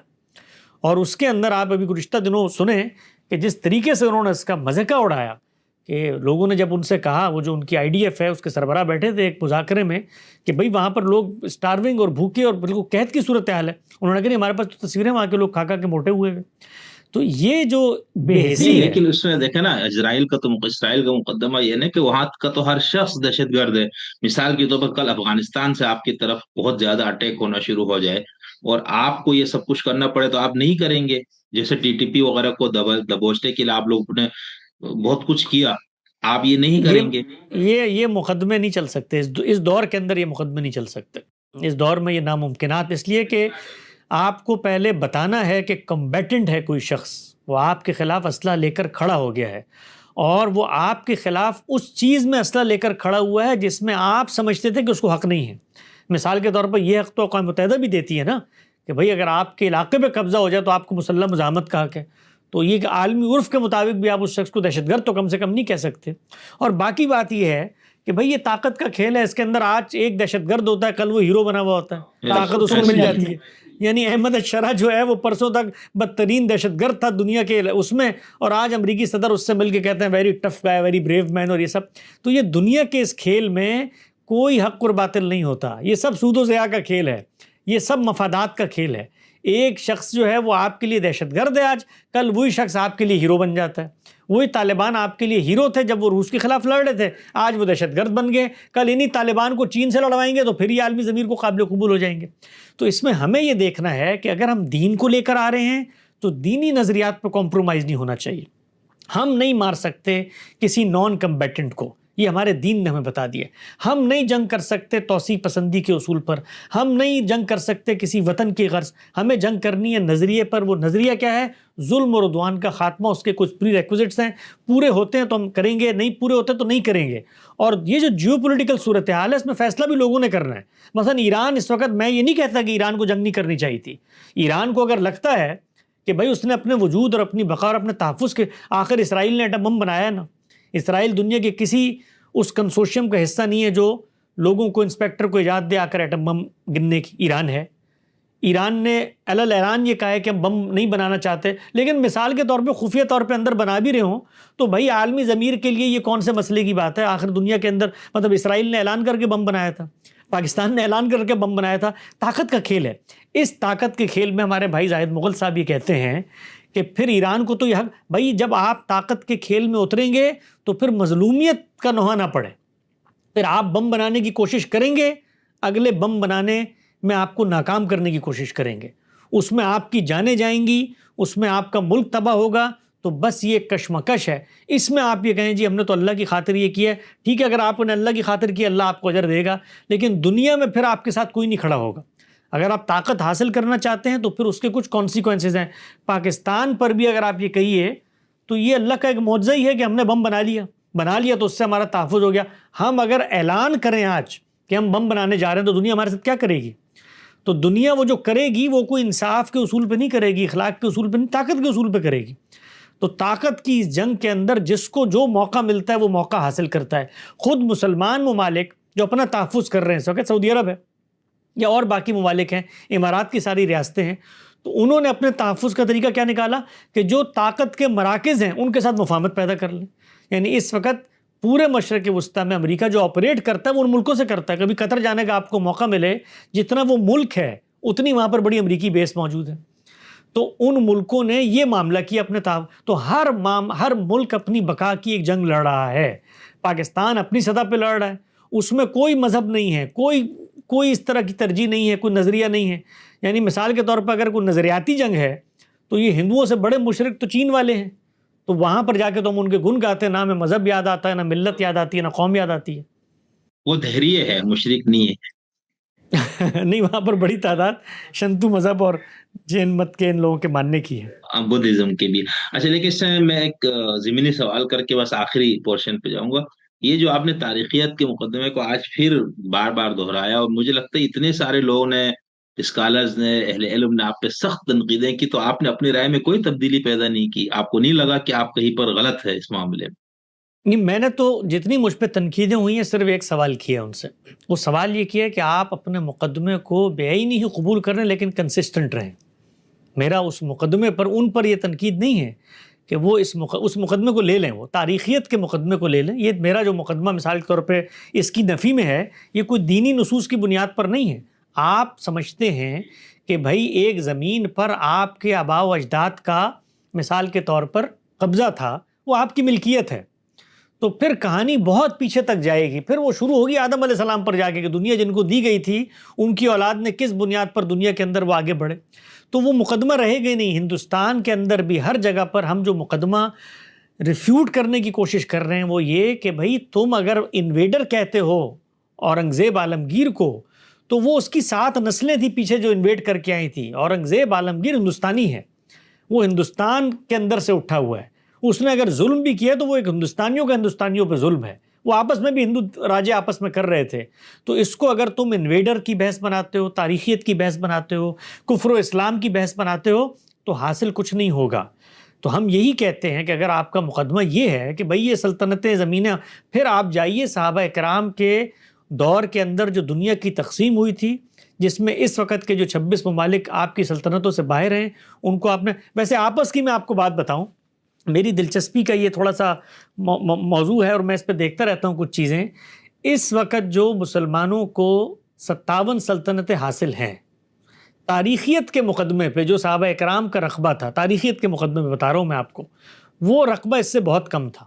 اس وقت زیادہ رقبہ ہے, اور یہ جو رقبہ اس وقت زیادہ ہے, تو اس مقدمے کو اگر اگلے لے کے اٹھیں کہ چلو بھائی شروع کرتے ہیں آبا کی تاریخ سے, تمہارا مذہب شروع ہوا 1400 سال پہلے, تو 1400 سال پہلے جو خطہ تمہارے پاس تھا اس کا ذرا حساب کتاب کر کے تمہیں تو پہلے وہاں پر لے کے جاتے ہیں واپس, پھر اس کے بعد اگلی بات کریں گے. تو وہاں پر ہمارا مقدمہ کیا ہوگا؟ تو میں اس تضاد کی طرف نشاندہی کر رہا ہوں کہ اگر آپ نے یہ مقدمہ پیش ہی کرنا ہے تو سب سے پہلے اس مقدمے پہ ہمیں کمپرومائز کرنا پڑے گا. تو اس کے بعد ہم اگلی بات بھی کر دیتے ہیں کہ نہیں بھائی تاریخیت کا مقدمہ ہمارا آپ کے خلاف ہے, اپنے خلاف نہیں ہے. تو یہ جو چیزیں ہیں یہ دنیا کے اندر نہیں چلتی. یعنی اسرائیل تاریخیت کا مقدمہ پیش کرے گریٹر اسرائیل کی سرحدوں کے نقشے بنا کر, اور وہ مدینہ تک چلے جائیں اور اردن اس میں شامل ہو جائے, تو ہمارا جو ہے وہ حالت خراب ہو جاتی ہے. اور ہم تاریخیت کے مقدمہ کو لے کر اٹھیں اور کہیں کہ فلاں کا خاتمہ ہو جانا چاہیے, اور اس پر وہ ہم سے سوال کرے, تو ہمارے پہ کوئی جواب نہیں ہوتا. تو یہ تضاد فکر ہے. مجھے جس وقت آپ اس تضاد فکر کا جواب دے دیں گے, میں اپنے مقدمے پہ نظر ثانی کے لیے آمادہ ہوں. ویسے ان تنقیدات کا مجھے لگتا ہے فائدہ یہ ہوا ہے کہ اب آپ کی ایک دلیل اور میں اضافہ ہوا ہے. یہ جو آپ نے آخری دلیل دی نا کہ صحابہ کے دور میں مسلمانوں کے پاس جتنا خطہ تھا. اچھا خیر, اب یہ جو ایران اسرائیل جو جنگ ہے, اس کی کیا, آپ نے تو ابھی سب بتا دے کہ سب مفادات کی ہے, سیاسی لڑائی ہے, فلانا ہے, طاقت کا کھیل ہے. تو بھائی ایک تو یہ نیریٹو ہے, دوسرا یہ ہے کہ ہم جدلیاتی مادیت کے نقطۂ نظر سے چیزیں جو دیکھنے والے وہ اس حساب سے اس کی توجہ دیتے ہیں. ایک غامدی صاحب نے توجہ دی ہے, وہ بات جو ہے نا وہ تو بالکل ایسا لگ رہا ہے جیسے ان کا اپنا جو نقطۂ نظر, یعنی آپ لوگوں کا اتمام حجت کا, تو اس میں ایسا لگ رہا ہے جیسے ایک پیغمبر اتمام حجت کا اعلان کر رہا ہے. جی ایسا نہیں ہے. میرا خیال یہ ہے کہ اگر آپ چیزوں کو اس کے کانٹیکسٹ میں رکھ کے دیکھیں نا, تو ایک بندہ مومن جو دنیا میں شعور کی نگاہ سے خالق کو تسلیم کرتا ہے, وہ دنیا کے معاملات میں خالق کو غیر متعلق نہیں کر سکتا. یعنی ہم یہ کبھی نہیں کہتے کہ مثال کے طور پر آپ اگر کہیں جنگ لڑیں گے تو اس میں نصرت الہی کا قانون روبہ عمل نہیں ہوگا. ہم خالق ہی کے ورڈکٹ کا حوالہ دے کر بتا رہے ہوتے ہیں کہ خالق نے اپنی نصرت کا یہ قاعدہ بتایا ہے کہ توازن ہوگا تو میری نصرت بھی شامل حال ہو جائے گی. ہم کہیں اس کی نفی نہیں کرتے کہ خالق اتمام حجت کرنے کے بعد غیر متعلق ہو کے بیٹھ گیا. خالق نے خود دنیا کے حوالے سے اپنی اسکیم بتائی ہے. ایک تو اس میں عدل و نسب کا قانون ہے جو قوموں کی سطح پر جاری ہے. اس میں وہ قوموں کو آگے لے کر آتا ہے اور پھر ان کو اسٹیج سے اتار دیتا ہے. کسی جگہ پر جا کے اس نوعیت کے معاملات کر دیتا ہے کہ انسان کی عقل حیرت زدہ اور دنگ رہ جاتی ہے کہ یہ معاملہ ہوا کیسے. مثال دیکھیے نا، جس پس منظر میں ہم نے یہ بات کی کہ عالمی سطح پر مسلمانوں کو شکست ہوئی. شکست ہونے کے بعد جو دنیا کا عرف اور تمدن تھا، اس میں تو جو میں نے آرٹیکل میں بھی بات لکھی ہوئی تھا کہ ہماری ماؤں نے نعوذ باللہ لونڈیاں بننا تھا، ہم نے باج گزار بننا تھا، غلامی ہونی تھی، اور ایک ایسی زندگی کی طرف ہمیں دھکیلا جانا تھا جس میں ہم بھیگ دیتے ہیں جینے کی، آرزو ہوتی ہے مر جانے کی. اس پس منظر سے خدا نے نکالا اور وہ قومیں جو طاقتیں پا رہی تھیں خود آپس میں ان کو لڑوا دیا. اب جب ہم کہتے ہیں لڑوا دیا تو یہ یوں نہیں ہوتا کہ مثال کے طور پہ ہٹلر پر وہی آئی تھی کہ جا کر تم برطانیہ پر چڑھ دوڑو. یہ ہوتا ہے کہ سارے معاملات خدا کے اذن سے ہوئے، خدا کی مشیت سے ہوئے، اس نے ہونے دیے اور اس کے کچھ نتائج نکلے. ان نتائج کا اگر آپ تجزیہ کریں تو یہ حقیقت ہے، میں نے اپنے آرٹیکل میں بھی لکھا کہ جو دنیاوی اصول ہیں، یعنی جو اس وقت مادہ پرستی کے پس منظر میں آپ دیکھ لیں، ان کی توجیہ ناممکنات میں سے ہے. یعنی یہاں پر کچھ لوگ پیدا ہوتے ہیں، وہ فلسفے پیش کرتے ہیں، ان فلسفوں سے کچھ حکمران متاثر ہوتے ہیں، اس کا اثر عالمی سطح پر جاتا ہے، خود عالمی قوتیں یکا یک باہم دست و گریباں ہو جاتی ہیں. اس کے نتیجے میں ان سلطنتوں سے وہ بھاگنے پر مجبور ہو جاتی ہیں. وہاں پر ایک تقسیم ہوتی ہے. اس تقسیم میں جہاں پر ہم کہیں نہیں کھڑے ہوئے تھے عددی تعداد کے علاوہ، وہاں پر ہمیں 57 ممالک مل جاتے ہیں. ان 57 ممالک کے ملنے کے بعد اگر ہم کسی خدا کو مانتے ہیں تو ہم یہ دیکھیں گے نا کہ بھائی شکست کے باوجود اگر میں بدحال تھا، نہ میرے پاس تعلیم تھی، نہ پس منظر تھا، نہ تجربہ تھا، اور مجھے یکا یک اتنی بڑی سلطنت، اتنا بڑا مرتبہ، اتنی بڑی نوکری مل گئی، تو میں یہ دیکھوں گا نا کہ یہ جس نے دی ہے تو آخر وہ بھی تو دنیا میں موجود ہے، اس کے بھی کچھ قوانین چل رہے ہیں، اس کے مجھ سے کچھ تقاضے ہیں کہ نہیں ہیں اس پر. تو ہم نے یہ کہا ہے کہ اللہ تعالیٰ نے ہر جگہ یہ بتایا ہے کہ لَإِن شَكَرْتُمْ لَأَزِيدَنَّكُمْ. بندہ مومن قناعت کرتا ہے، شکر کرتا ہے تو اللہ اس میں افزونی کرتا ہے، اضافہ کرتا ہے. تو ہم گرے ہوئے تھے، ہمیں خدا نے اٹھا دیا، اٹھا کے اس جگہ پر پہنچا دیا اور ہمارے قدموں تلے سے تیل کے کنویں اور ندیاں بہا دی. اور ہم وہ قوم جس قوم کو سر چھپانے کی جگہ نہیں مل رہی تھی، آپ امیجن کریں ہم یہود کی طرح دنیا میں بھٹک رہے ہوتے آج، ملک ہمارے ساتھ وہی معاملہ ہو رہا ہوتا جو 100 سال ان کے ساتھ ہوا. لیکن یکا یک صورتحال خدا نے بدلی اور ہمیں عالمی منظرنامے پہ اس سیاسی افق پہ ابھار کے 57 ریاستیں دے دی. اور ان ریاستوں کے اندر ہمارے پاس نہ صرف یہ کہ نیم خود مختاری ہے، بلکہ کسی حد تک ہم دنیا کے معاملات میں اثر انداز ہونے کی پوزیشن میں کھڑے ہوئے ہیں، اس لیے کہ ہمارے پاس کچھ نہ کچھ مالی طاقتیں ہیں، کچھ اسٹریٹجک پوزیشنز ہیں، کچھ قومی خزانے ایسے ہاتھ آگے ہیں. تو اس میں خدا کی طرف ہمیں دیکھنا ہے کہ نہیں دیکھنا. اور پھر ہم کوئی وہ قوم ہے جو بے یار و مددگار بازار میں کھڑے ہوئے ہیں، ہم کوئی بیرائی کا غلہ ہیں، ہم کوئی رام کی لیلا ہیں، ہم کوئی کیلنڈر کا کھیل ہے، نہیں، ہم خدا کی اسکیم کے اندر اس امت کی حیثیت سے کھڑے ہوئے ہیں جس کے کندھوں پہ کچھ ذمہ داری ہے اور وہ ذمہ داری خدا کے قانون کے تحت ہے. جی یہاں آپ پھر وہی امت والی بات کر رہے ہیں. یہاں تو ریاست ہے نا. اب جیسے ایران ہے مثال، اس کے پاس بھی تیل کے کنویں اور گیس کے ذخائر سب ہے. سعودی عرب کے پاس بھی تیل ہے. سعودی عرب نے اس طرح کے پنگوں میں حصہ نہیں لیا تو سکون سے بیٹھا ہوا ہے، وہ اپنے ملک نہیں، کو. وہ تو سکون سے بیٹھا ہوا ہے، لیکن خدا کے کچھ قانون ہیں اس کے ساتھ، وہ بنی اسماعیل کے ساتھ جڑے ہوئے ہیں. اور ہم جب ایمان لاتے ہیں تو ہم اس بنی اسماعیل کے ساتھ تابعاً شامل ہو جاتے ہیں.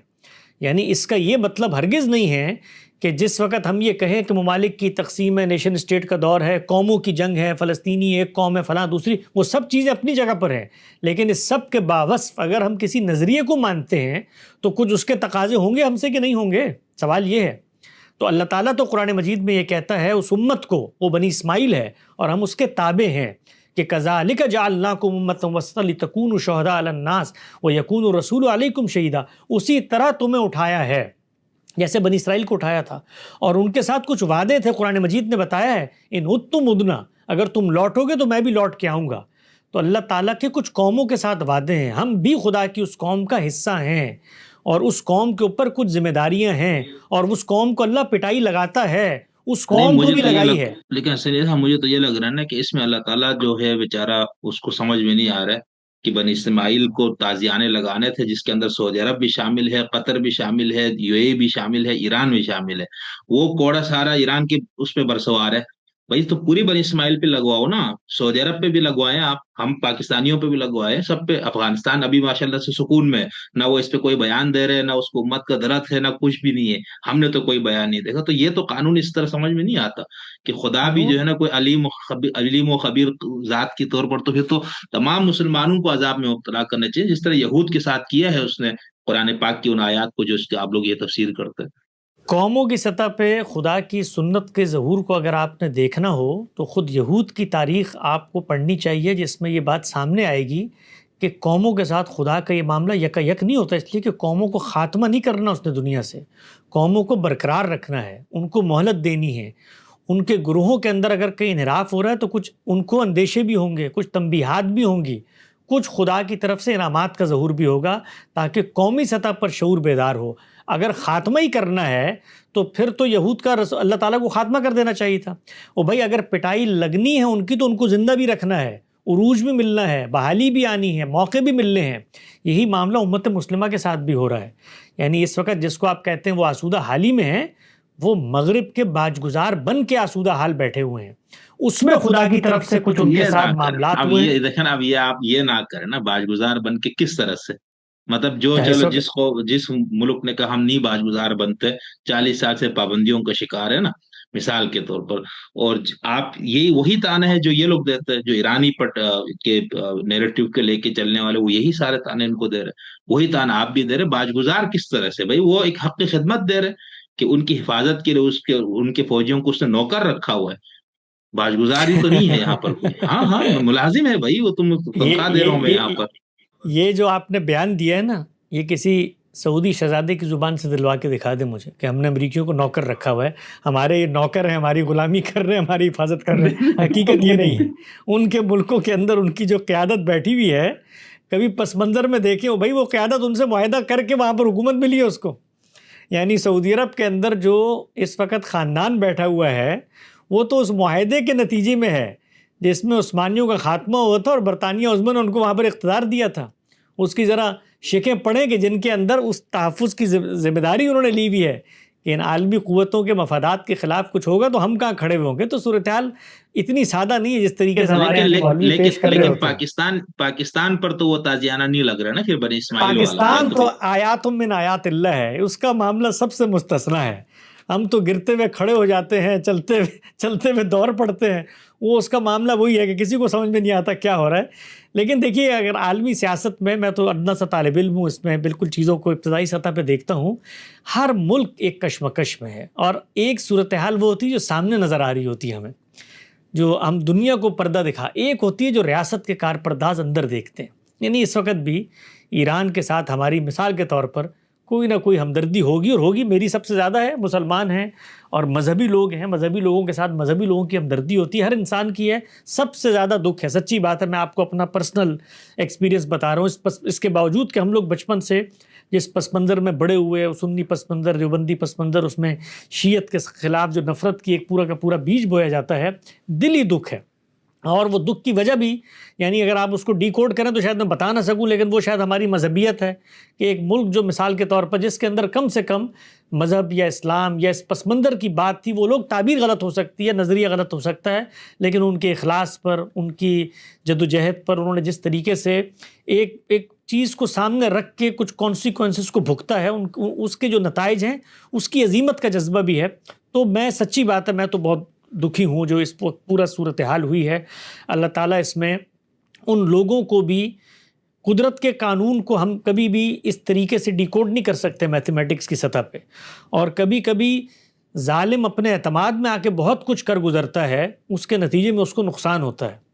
تو ہو سکتا ہے اس موقع پر اللہ تعالیٰ اس بڑے ظالم کو جس نے یہ اقدامات کیے ہیں کچھ چھوٹے لوگوں کے ذریعے کچھ سبق سکھا دے، اور اللہ کرے اس میں اس کو موقع ملے اور دنیا کے ضمیر کو بھی موقع ملے کہ ظلم کی یہ جو کتھا ہے یہ ہمیشہ نہیں پڑھی جا سکتی.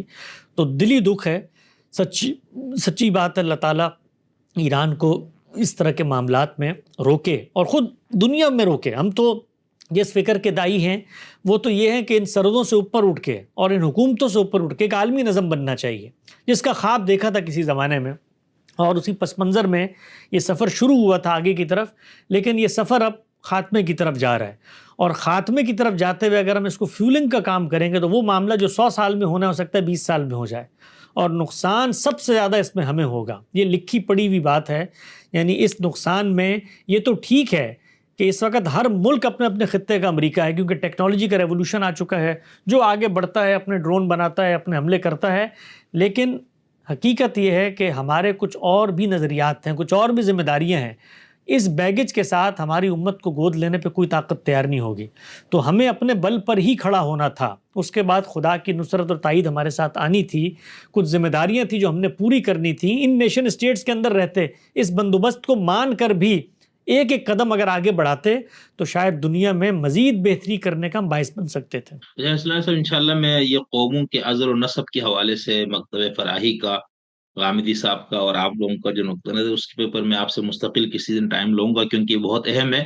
اس سے متعلقہ بہت سی آیات کو اگر آپ پس منظر میں پڑھے، سیاق و سباق سے پڑھے، تالیف جملہ جو آپ لوگ کا اصول ہے، تو وہ تو سارا لگتا ہے ادھر صحابہ سے، حضور سے اور مکے کے مشرکین سے خطاب ہے، یہ ادھر نہیں ہے کہ یہ نہیں چلے ہے۔ اس کا ایک فائدہ تو ہوگا، ہماری اس ایک بحث کا ایک فائدہ تو ہوگا، کم سے کم ہمارے ناقدین قرآن مجید کو نظم میں رکھ کے پڑھنے پہ قائل ہو جائیں گے۔ نہیں یار، نہیں وہاں پر تو میں کہہ رہا ہوں کہ وہ تو نظم میں پڑھے تو وہاں تو یہ لگتا ہے کہ وہ نہیں، تو مجھے ادھر بڑی بات خوشی ہو رہی ہوتی نا۔ ہے، مجھے بڑی خوشی ہوتی ہے جو تنقیدات ہو رہی ہیں نا، جس میں ہمیں یہ بتایا جا رہا ہے کہ قرآن کی آیت تو اس پس منظر میں ہے، یہاں پر تو شیطان سے مراد یہود تھے، یہاں پر تو یہ تھا، تو مجھے بڑی دلی مسرت ہوتی ہے۔ آپس کی بات ہے، ہمارے یہ سب مقدمات غلط بھی ثابت ہو جائیں، کم سے کم اس میدان میں لانے میں کامیاب ہو گئے جہاں پر اب قرآن کی آیتیں پس منظر میں پڑھ کے ہمیں سمجھائی جا رہی ہیں۔ بالکل نہیں، میں اصل میں بہت عرصہ پہلے بھی میری بہت دلچسپی کا موضوع، اس میں ابوالکلام آزاد، پرویز، پتہ نہیں کس کس کی کتابیں جمع کی، یہ اسباب زوال امت، قوموں کو روز زوال کا قرآن کا، لیکن مجھے کک ہوئی سمجھ میں آ گیا، پھر سوشلسٹ اور یہ نظریات وغیرہ ادھر ادھر چلے گئے، تو میں نے کہا آپ سے انشاءاللہ ایک اس پہ رکھیں گے اور بہت اچھی گفتگو انشاءاللہ آپ سے ہوگی۔ اچھا، غامدی صاحب نے یہ آیت جو پیش کی نا، سورہ اعراف کی آیت نمبر 167، وَإِذْ تَأَذَّنَ رَبُّكَ لَيَبْعَثَنَّ عَلَيْهِمْ إِلَى يَوْمِ الْقِيَامَةِ مَن يَسُومُهُمْ سُوءَ الْعَذَابِ إِنَّ رَبَّكَ لَسَرِيعُ، آیت نہیں پڑھی انہوں نے لیکن حوالہ یہی دیا تھا، تو وہ جب میں نے ڈھونڈی تو یہ آیت نکلی، اور ترجمہ میں غامدی صاحب کا ہی پڑھ رہا ہوں۔ اور وہ بات بھی یاد دلاؤ جب تمہارے پروردگار نے، بریکٹ میں لکھا ہے، اپنے اس فیصلے سے انہیں آگاہ کیا کہ روز قیامت تک وہ ضرور ایسے لوگوں کو ان پر مسلط کرتا رہے گا جو انہیں نہایت برے عذاب دیں گے۔ حقیقت یہ ہے کہ تمہارا پروردگار بہت جلد سزا دینے والا بھی ہے اور یقیناً بخشنے والا اور نہایت مہربان بھی۔ تو اس پہ جو حاشیہ ہے 554 کا، اس میں غامدی صاحب نے لکھا ہے، میں اسرائیل صاحب کی تفسیر بھی رکھی تھی لیکن یہاں پر ٹائم کم ہے، اس لیے میں صرف اس میں غامدی صاحب لکھتے ہیں کہ بنی اسرائیل کو اس فیصلے سے ابتدا ہی میں آگاہ کر دیا گیا تھا، چنانچہ بائبل کے صحیفوں، اخبار اور استثناء میں کئی جگہ اس کا ذکر ہوا ہے۔ انبیاء علیہم السلام اس کے بعد بھی انہیں اس کی یاد دہانی کرتے رہے۔ یسعیاہ، یرمیاہ اور دوسرے تمام نبیوں کے صحائف اسی تنبیہ پر مشتمل ہیں۔ آخر میں سیدنا مسیح علیہ السلام نے یروشلم کی گلیوں میں اس کی منادی کی۔ یہ فیصلہ کس طریقے سے نافذ ہوا، دنیا کی تاریخ اس کی گواہی دیتی ہے۔ اس وقت بھی ارض مقدس میں یہ اسی مقصد سے جمع کیے جا رہے ہیں۔ پھر آگے انہوں نے استاذ امام کا حوالہ دیا کہ استاذ امام لکھتے ہیں یہ آشیہ بندی بھی ایک نئے طوفان کی دعوت ہے جس کے بعد ان کی پوری مجتمعی قوت انشاءاللہ یک قلم ختم ہو جائے گی۔ تو یہاں سے تو یوں لگ رہے ہیں نا جیسے انشاءاللہ اللہ تبارک و تعالیٰ نے امام حسین کے علم کو اٹھانے والے ایران کو مسلط کر دیا ہے اس قانون کو نافذ کرنے کے لیے، وہ عذاب کا تازیانہ بن کے۔ لیکن آگے جا کے غامدی صاحب نے فوراً ایران کو بھی عذاب الہی کے اندر شامل کر دے، تو ایک گل سانو سمجھ نہیں آئی۔ ہاں، اس میں دیکھیے دو چیزیں ہیں، ایک تو یہ ہے کہ عام طور پہ بڑی کنفیوژن ہوتی ہے، جو آپ نے پیچھے بھی بتایا تھا کہ قرآن مجید کی آیتیں تو خاص پس منظر میں ہیں، تو اس کو بڑی دقت نظر کے ساتھ دیکھنے کی ضرورت ہے۔ اس پر بڑی تفصیلی گفتگویں کی ہیں غامدی صاحب نے کہ سیدنا مسیح کے جو مخاطبین قرآن مجید میں زیر بحث ہیں بنی اسرائیل، ان کے ساتھ دو معاملات الگ الگ ہو رہے ہیں۔ ایک معاملہ وہ ہے جو رسول کے انکار کے نتیجے میں عذاب آتا ہے، اور وہ رسول بھی کون سا ہے؟ وہ جو ایک منتخب قوم میں اتمام حجت کر کے بالکل آخری درجے میں آ چکا ہے اور اب قوم ہی کو اس ذمہ داری سے معزول کیا جا رہا ہے۔ تو ایک تو وہ عذاب ہے، اس پس منظر میں قرآن مجید بے تحاشا جگہوں پر ان کو بتاتا ہے کہ اب تمہارے ساتھ یہ ہونے والا ہے۔ ایک اللہ تعالیٰ کی سنت ہے جو قوموں سے متعلق ہے، وہ قوم ہے جس کا اس نے استفا کیا تھا۔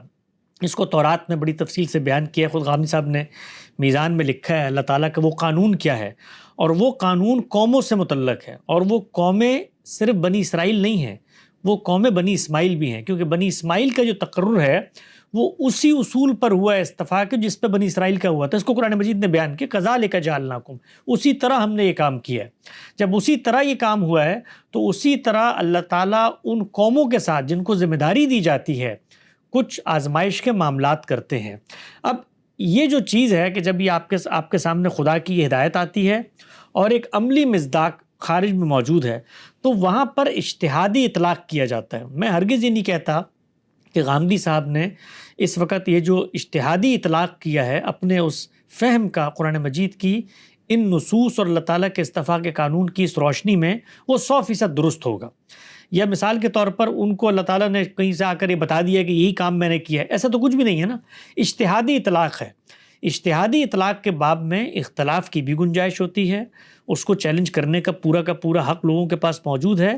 تاہم ایک بندہ مومن کی حیثیت سے ہم جب اپنے ورلڈ ویو میں چیزوں کو رکھ کے دیکھتے ہیں تو خدا کو نہ صرف یہ کہ مائنس نہیں کر سکتے، دوسری چیز یہ کہ ہم جو خدا کے ایک مشن پر معمور قوم ہیں، ہم اپنے ساتھ ہونے والے معاملات میں بھی خدا کو مائنس نہیں کر سکتے۔ اس پہ ہم نے بھی ایک سیریز کا آغاز کیا ہے مسلمانوں کے عروج و زوال کے حوالے سے، اس کی 3 قسطیں نشر ہو چکی ہیں، اور اس میں جو 4تھی قسط ہے اس میں ہم نے اسی پہ بات کی ہے کہ اللہ تعالیٰ کا یہ قانون کیسے روبہ عمل ہوا، اور اس میں جو ہمارے جرائم ہیں ان کی نوعیت کیا ہے۔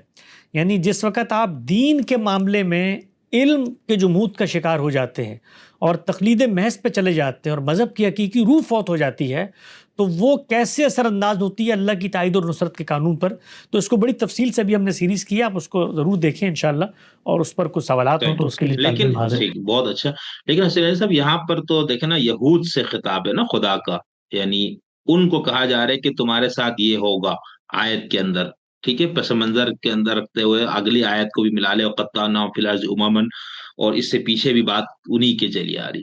تو پھر اگر ہم جیسے غامدی صاحب کو موجودہ اجتہاد آپ نے کہا اس کے اطلاق میں غلطی ہو سکتی ہے، تو اس پہ میرا طالب علمانہ سوال یہ نا کہ پھر تو قوم یہود کے ساتھ ہونا چاہیے نا، اسرائیلی ریاست کے ساتھ نہیں۔ اسی طرح جو مسلمان والی آیت، وہ جو سورہ انعام کی آیت نمبر 65 جس کی طرف غامدی صاحب نے اشارہ فرمایا کہ او یلبسکم بعضن بأس بعض، کہ تمہیں ایک دوسرے سے عذاب کی شکلیں، تو اس میں پھر یعنی اس اب میں وہی جو مجھے الجھن ہے نا کہ اب تو ریاست ہے نا، اب تو یہود قوم نہیں ہے، مسلمان قوم کی بات ہی نہیں ہے، تو اس لیے مجھے تو لگتا ہے اللہ تعالیٰ کا کوئی اس میں کوئی چکر ہے ہی نہیں کہیں۔ نہیں، دیکھیے اس میں جب آپ اللہ تعالیٰ کی طرف سے چیزوں کو میتھمیٹیکل سمجھنے کی کوشش کرتے ہیں تو شاید ہم کبھی کامیاب نہ ہو سکیں، وہ سمبولک ہوتا ہے ہمیشہ، اور اس سمبولک چیزوں کے اندر بھی دیکھیے قوم یہود اس وقت کہاں ہیں دنیا میں، دنیا بھر میں پھیلے ہوئے ہیں، امریکہ میں موجود ہیں، باقی جگہوں پر موجود ہیں، لیکن ان کی جمعیت کا ایک سمبولک اظہار ہے، اور دنیا بھر میں بیٹھے ہوئے موجود یہود اصل میں اسی سلطنت کی بقا کی جنگ لڑ رہے ہیں، وہ امریکہ میں ہو یا کہیں اور ہو، اور خود اسی قوم کا جو ایک سمبل ہے طاقت کا، اسی کی پشت پناہی بھی کی جا رہی ہے۔ تو قوم یہود کی جمعیت کا اس وقت اظہار اسرائیلی کی صورت میں ہوتا ہے۔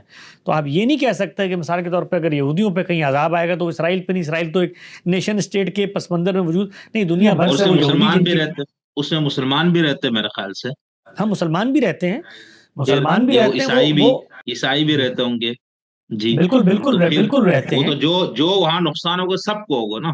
ابھی جو ایران نے میزائل پھینکے ہیں ادھر کئی مسلمان بھی مرے ہوں گے سویلین آبادی میں، ہو سکتا ہے، ہمیں تو نہیں پتا، دہریے بھی مرے ہوں گے، تو وہ تو پھر عذاب اس طرح تو نہیں ہو سکتا ہے نا۔ دیکھیے عذاب کی 2 صورتیں ہوتی ہیں، یہی میں نے شروع میں عرض کیا تھا کہ ایک عذاب وہ ہے جو اتمام حجت کے بعد آتا ہے، اس میں تو متعین فرد پہ فرد جرم عائد ہوگی، اس پہ عذاب آ جائے گا۔ قوموں کے اوپر جب عذاب آتا ہے تو اس کے ساتھ قوموں سے مراد آپ کی کیا ہے؟ قوموں کی سے مراد یہاں پر نیشن اسٹیٹ میں رہنے والے قوم ہیں؟ قوموں سے مراد یہاں پر اصل یہاں مذہبی پر ہم وہ تشخص والی بنی اسرائیل ہے، بنی اسرائیل، بنی اسرائیل، بنی میں اسرائیل۔ نے کہا وہ بحث تازہ کرتے ہیں نا کہ جو اقبال اور حسین احمد مدنی میں جو ہوا تھا کہ قوم اوطان سے بنتی ہے نظریے سے، تو میں اس لیے پوچھ رہا ہوں کہ یہاں پہ جب آپ قوم قوم کی بات کر رہے ہیں تو آپ بنی اسماعیل اور بنی اسرائیل کی بات کر رہے ہیں، بنی اور بنی اسرائیل، اسحاق بنی اسرائیل، بنی اسرائیل، بنی اسرائیل، یعنی وہ بنی اسرائیل جن کی جمعیت کا ظہور اس وقت اسرائیل کی صورت میں ہوا ہے، وہ بنی اسرائیل ہی اپنے آپ کو کیا کہتے ہیں؟ وہ اپنے آپ کو ٹھیک ہے، اسی لیکن مذہبی تشخص میں لے کر کھڑے ہوئے ہیں نا۔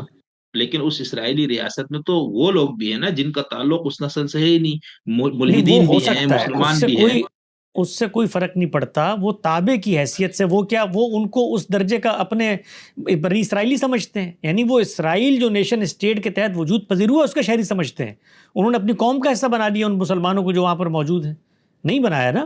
وہ تو ایک، جی، وہ تو ایک مملکت کے اندر حقوق دیے گئے ہیں، وہ اس پس منظر میں تو بہت ساری جگہوں پر ہمارے یہاں لوگ شامل ہو گئے، خود بنی اسرائیل کے اندر پردیسی شامل ہو گئے تھے، تو وہ اگر تو اس تشخص میں شامل ہو جائیں تو پھر تو وہ اس کا حصہ بن جاتے، جیسے ہم شامل ہو گئے بنی اسماعیل کے ساتھ، ہم اس مذہبی تشخص کے تحت شامل ہو گئے ہیں، تو اب جب ان کے ساتھ کچھ معاملہ ہوتا ہے تو ہمارے ساتھ بھی تابعاً معاملہ ہوتا ہے، ان کے پر آزمائش آئے گی تو کچھ ہم پر بھی ذمہ داریاں تابعاً آ جاتی ہیں۔ تو اب مثال کے طور پر بنی اسرائیل جو ہیں، ان کی علامت اور طاقت کا سمبولک ظہور اس خطے میں اسرائیل کی وجود سے ہوا ہے، وہ قوم وہاں پر آباد ہے، اور دنیا میں ہمیشہ جب بات کی جا رہی ہوتی ہے تو وہ غلبے کی یہی کہ بھئی اکثریت کیا ہے، تاثر کیا ہے، کون لوگ وہاں پر آباد ہیں، وہ اس قوم کے لوگ آباد ہیں، اسی مقدس زمین کو اپنی سرزمین سمجھتے ہیں۔ مسلمان تو جو وہاں پر شامل ہوئے، وہاں پر پہلے سے آبادیاں موجود تھیں، اور جو تقسیم ہوئی تھی اس تقسیم کے اندر چونکہ خطے کی تقسیم ہوئی تھی، اس خطے کی تقسیم میں جو پہلے سے سیٹلرز موجود تھے ان کو نہ نکالنے کی بات کی گئی تھی، ان میں بھی بڑی تعداد میں لوگ نکل گئے، تو وہ اس وقت کیا بنی اسرائیل یا اسرائیلی قوم ان کو اپنا حصہ سمجھتی ہے؟ نہیں، وہ اپنی اسٹیٹ کے اندر ان کو کچھ حقوق دے کر شہریت کی حیثیت سے تسلیم کرتی ہے۔ تو یہ لازم نہیں ہے کہ ان کے ساتھ اگر خدا کی کسی سنت کا ظہور ہو یا معاملہ ہو تو وہ پوری دنیا میں جو یہودی موجود ہیں ان کے ساتھ ہونا چاہیے، ایک سطح پر ہونا چاہیے، ایسا ہونا چاہیے کہ جس سے دنیا یہ کہنے پر مجبور ہو جائے کہ دیکھو قوم کے ساتھ واقعی میں عذاب کا معاملہ ہے، اللہ تعالیٰ نے قوم کو بحال بھی رکھنا ہے، برقرار بھی رکھنا ہے، اور پٹائی بھی لگانی ہے۔ تو آپ یہ فرما رہے ہیں کہ جس کو ہمارے عذاب استیصال کہا جاتا ہے، اتمام حجت کی بات آتی ہے، اس میں اس قوم کی پوری وقتی عذاب القوم الذین ظلموا وقیل الحمدللہ، یعنی اس کی جڑ کٹ جاتی ہے، اس کا صفایا ہو جاتی ہے۔ یہ تو ہو گیا اتمام حجت کی بات آنے والا عذاب، اس کے لیے تو چلو ہمارے پاس نصوص موجود۔ یہ دوسری والی بات تو قرآن میں کہیں بھی نہیں ہے نا، یہ تو آپ نے خود ہی اپنے تخیل سے ڈال دیا نا۔ نہیں، یہ تخیل سے نہیں ڈالی ہے، یہ اچھا، کہاں تخیل پر سے ہے؟ نہیں ڈالی ہے، یہ تخیل سے نہیں ڈالی ہے، قرآن مجید نے اس کو سوری، میں اس ایک طرح کے جملہ میں نے تھوڑا اس طرح غلط نہیں بول نہیں دیا، مجھے نہیں، ایسے نہیں کہنا چاہیے آپ کو حق ہے کہنے کا، مجذوب آدمی ہے، آپ کی کوئی بات ہم برا نہیں مناتے۔ تو یہ جو قرآن مجید نے اس بات قانون کو ریفر کیا ہے نا، یعنی قرآن مجید کبھی بھی وہ مقدمات جو مسلمات کی حیثیت سے تسلیم شدہ ہیں، یعنی قرآن کے جو مخاطبین ہیں، آپ ذرا اس کو تھوڑا سا بدیہیات سادہ کو کر نہیں کے بتا۔ دیکھیں۔ ٹھیک ہے، جی، میں سادہ کر کے بتاتا ہوں اس کو۔ قرآن کے جو مخاطبین ہیں، قرآن کے جو مخاطبین ہیں، ان کا مقدمہ کیا ہے قرآن کے خلاف؟ یہی تو مقدمہ ہے کہ بھئی میری قوم کا استفا ہوا تھا، میری قوم کو کے اندر یہ نبوت آنی چاہیے، اس قوم نے سیدنا مسیح کو ماننے سے انکار کر دیا۔ وہ قوم جو قوم موجود ہے جس کو قرآن مجید، ہم تو اس کو کوئی باہر کی قوم سمجھتے نہیں ہیں، وہ تو ہماری اسی ٹریڈیشن کا حصہ ہے، اس کے بارے میں جو چیز زیر بحث آئے گی وہ تو اس کے لٹریچر میں زیر بحث آئے گی نا۔ تو آپ میزان کو کھولیں، اس کے بالکل ابتدا میں غامدی صاحب نے وہ اقتباس دیا ہے تورات کا، جس کے اندر اللہ تعالیٰ نے اپنے اس قانون کے تحت جو عذاب کا معاملہ ہوگا وہ بتایا یہود کو۔ تو ہم جب یہ کہتے ہیں کہ اللہ نے ہمارا انتخاب اسی بنیاد پہ کیا ہے، تو وہ آپ سے آپ لوٹ آتا ہے۔ ہمیں جس قومی ذمہ داری میں کہیں بٹھایا گیا، دیکھیں یہود کو بٹھایا تھا کنعان میں، اس کے بعد کیا کیا؟ گرد و پیش کی ریاستیں خالی کروائیں، کہ یہ میراث کا علاقہ ہے، اس لیے کہ قوم یہاں پر رہے گی اور قوم نے یہ کام کرنا ہے، قوم کو تحفظ کی ضمانت دی ہے۔ رسول اللہ صلی اللہ علیہ وسلم نے کیا کیا؟ اتمام حجت، یعنی یہ دونوں قوانین پیرلل چل رہے ہوتے ہیں ان قوموں کے ساتھ جن کا استفا ہو گیا ہے۔ تو خود رسول اللہ صلی اللہ علیہ وسلم نے یہ جو گرد و پیش کے علاقے خالی کروا کے اسلام کے لیے خاص کر دیے، جس کو شاہ ولی اللہ کہتے ہیں تجرد للاسلام ہو گئے ابھی یہ، تو وہ کس پس منظر میں ہوا؟ وہ قوم کی اسی قومی حیثیت میں خدمات انجام دینے کے لیے ان کے تحفظ کے پس منظر میں ہوا کہ یہ ہوگا تو پھر معاملہ ہوگا۔ اب مثال کے طور پر وہ قوم اس جگہ پر نہیں اترتی تو آپ دیکھیے کہ ہمارے دینی پیراڈائم میں اب یہ میں ایک اور سوال چھوڑے جا رہا ہوں آپ کے لیے، اس پر کبھی الگ سے بات کیجیے گا، یہ ایک الگ موضوع ہے کہ جس وقت صحابہ کرام نے فتوحات کی ہیں، سیدنا عمر نکلے ہیں اور یہ پورا گریٹر شام کا علاقہ انہوں نے فتح کیا ہے، کیونکہ یہ اس وقت جو ہولی رومن امپائر تھی ان کے تسلط کا یہ علاقہ تھا، اور رسالت مآب صلی اللہ علیہ وسلم نے یہاں پہ خطوط لکھے تھے، اور یہاں پر اقتدار حاصل کرنے کے لیے صحابہ اکرام پر آپ نے کچھ چیزیں پابند کر دی تھی کہ تم نے یہ کام کرنا ہے، اسی پس منظر میں فلسطین فتح ہوا ہے۔ تو ہم اگر اپنے دینی کانوٹیشن میں دیکھیں تو جس جگہ پر ہماری قوم کو بٹھایا گیا ہے، بنی اسماعیل، ان کے گرد و پیش کے علاقوں کو خالی کروانا، یہ خود ہماری اس دینی مشن کا ایک ناگزیر تقاضا ہے۔ ہوں گے کیسے؟ سیاست کے اصول پہ ہوں گے، طاقت کے اصول پہ ہوں گے۔ تو ہمیں اگر طاقت ملتی ہے، آپ نے مجھ سے پیچھے ایک سوال کیا تھا، میں نے اس سوال کا دنیا کے عرف میں ایک جواب دیا، تاریخیت کے پس منظر میں۔ جب آپ دینی پس منظر میں مجھ سے یہ سوال کریں گے تو اس کا جواب میں بطور طالب علم کے ضرور دوں گا کہ اگر ہمیں طاقت ملتی ہے تو اللہ کے پیغمبر نے جزیرہ نما عرب کے گرد و پیش کے جن علاقوں میں صحابہ کرام کی حکومت قائم کی تھی اور کسی مقصد سے قائم کی تھی، وہ مقصد مجروح ہوگا اگر وہاں پر حکومتیں قائم نہیں ہوں گی، اور ہو رہا ہے کسی حد تک۔ مثال کے طور پہ اگر یہ توسیع ہوتی ہے اسرائیل کی تو ہمارا حرمین خطرے میں آئے گا، پوری امت اس وقت کھڑی ہوگی۔ تو اس پس منظر میں پھر ہم اس کا تحفظ کریں گے، ہم یہ دیکھیں گے وہ، اور وہاں پر کوئی اسرائیل اور یہود کی شرط نہیں ہے، کوئی ہندو بھی آ کے ریاست بنائیں گے تو اس کا بھی خاتمے کے بارے میں غور کریں گے۔ صحیح، بہت اچھا، بہت شکریہ۔ اچھا سنیہ صاحب، یہ آخر میں ایک وہ پھر وہ لطیفہ آپ نے سنانا ہے، وہ بالکل اینڈ میں رکھتے، ٹھیک ہے؟ یہ جو اب صحیح ہے۔ ہو رہا ہے، اب چونکہ ماشاء اللہ آپ امریکہ میں رہتے ہیں، ساری دنیا کی خبروں سے یہ سب چیزیں، آپ کا اپنا ماشاء اللہ سے سیاسیات پر، قوموں کے عروج زوال کا مذہبی نقطۂ نظر سے بھی، سیکولر نقطۂ نظر سے بھی آپ ان سب چیزوں کے پر آپ کی گہری نگاہ ہے، اور ابھی جو کچھ دیکھ رہے ہیں، تو آپ کو کیا لگتا ہے کیا انجام ہوگا؟ ایران کے اندر رجیم چینج ہوگا، کسی ایک کی فتح ہوگی، جنگ بندی ہو جائے گی؟ آپ کی بصیرت یا آپ کا تجزیہ کیا ہے اس پہ؟ مجھے یہ لگتا ہے کہ جنگ بندی ہو جائے گی۔ دنیا اس ایڈونچر کی پوزیشن میں اس وقت نہیں کھڑی ہوئی کہ آپ پوری کی پوری قوم کے اندر کسی گروہ کو، کسی ملت کے اندر کوئی سیاسی طاقت موجود ہے اس کا خاتمہ کر کے کہیں سے کوئی نئی قیادت پیدا کر کے وہاں پر بٹھا سکتے ہیں۔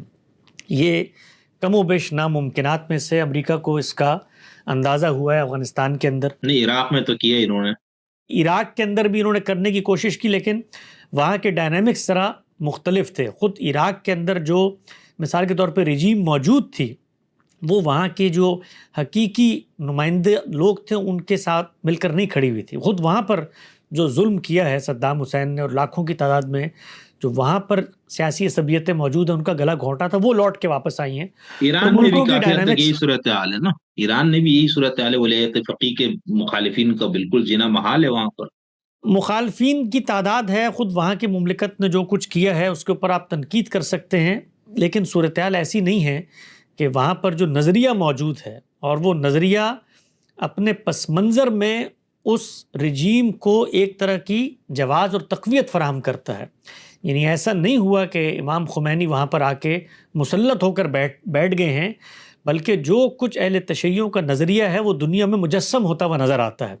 تو اس طریقے کی قوم جس کے ہاں دینی جواز موجود ہو کسی رجیم کا، اور وہ اس کو اس تقدس کی نگاہ سے دیکھ رہی ہو، وہاں پر اس طرح کے ایڈونچر کرنا کم و بیش ناممکنات میں سے ہے کہ آپ وہاں پر اس کا خاتمہ کر کے اور اسی طریقے کی بادشاہت کو دوبارہ سے بحال کر دیں۔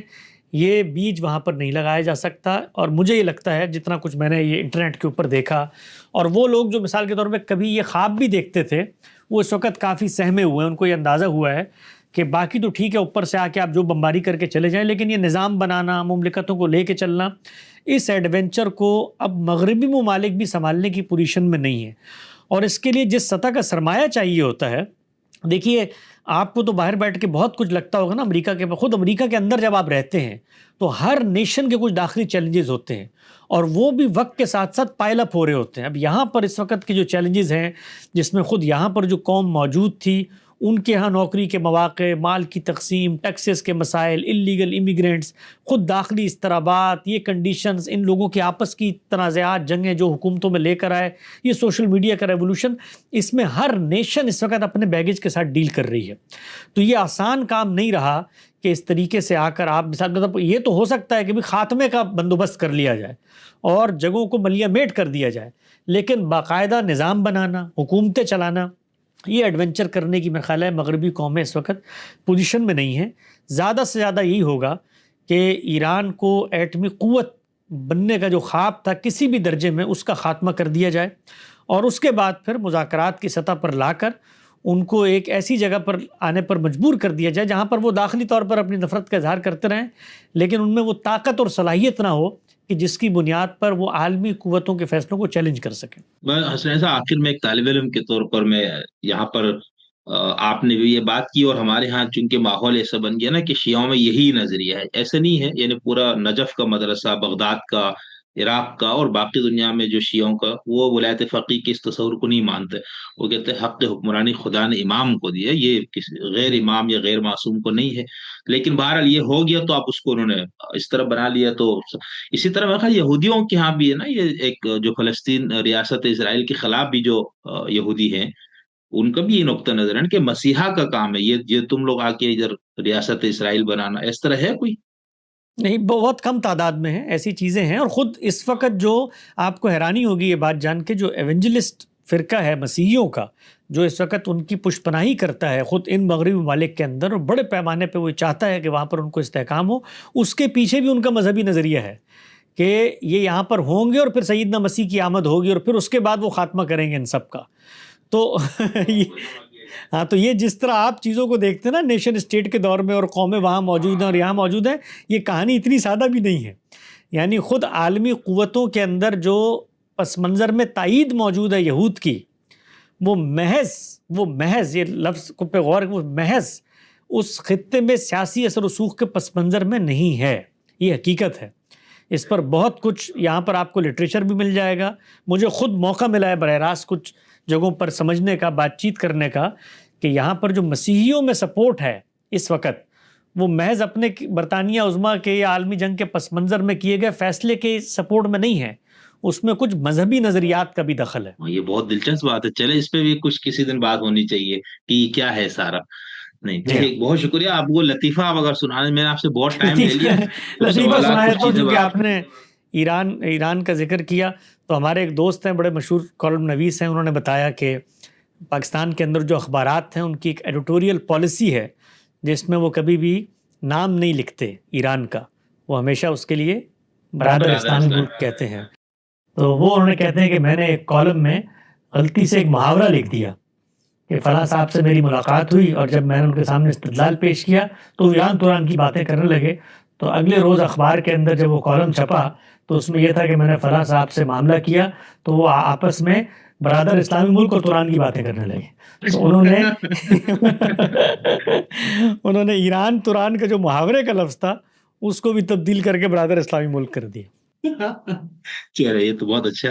ٹھیک ہے، تھینک یو بہت شکریہ، آپ نے مجھے ٹائم بھی دیا. اور باقی میں اس میں آخر میں ایک بات کر دوں. لوگ عام طور پہ مذہبی طالب علموں کے بارے میں ان کا یہ خیال ہوتا ہے کہ بھئی یہ تو بڑے عالمی سیاست کے پیچیدہ موضوعات ہیں اور ان کے اندر بڑا، جس کو آپ کہتے ہیں نا، یہ سیاسی بصیرت اور یہ جیو پولیٹک، ہاں ان کو کیا پتہ.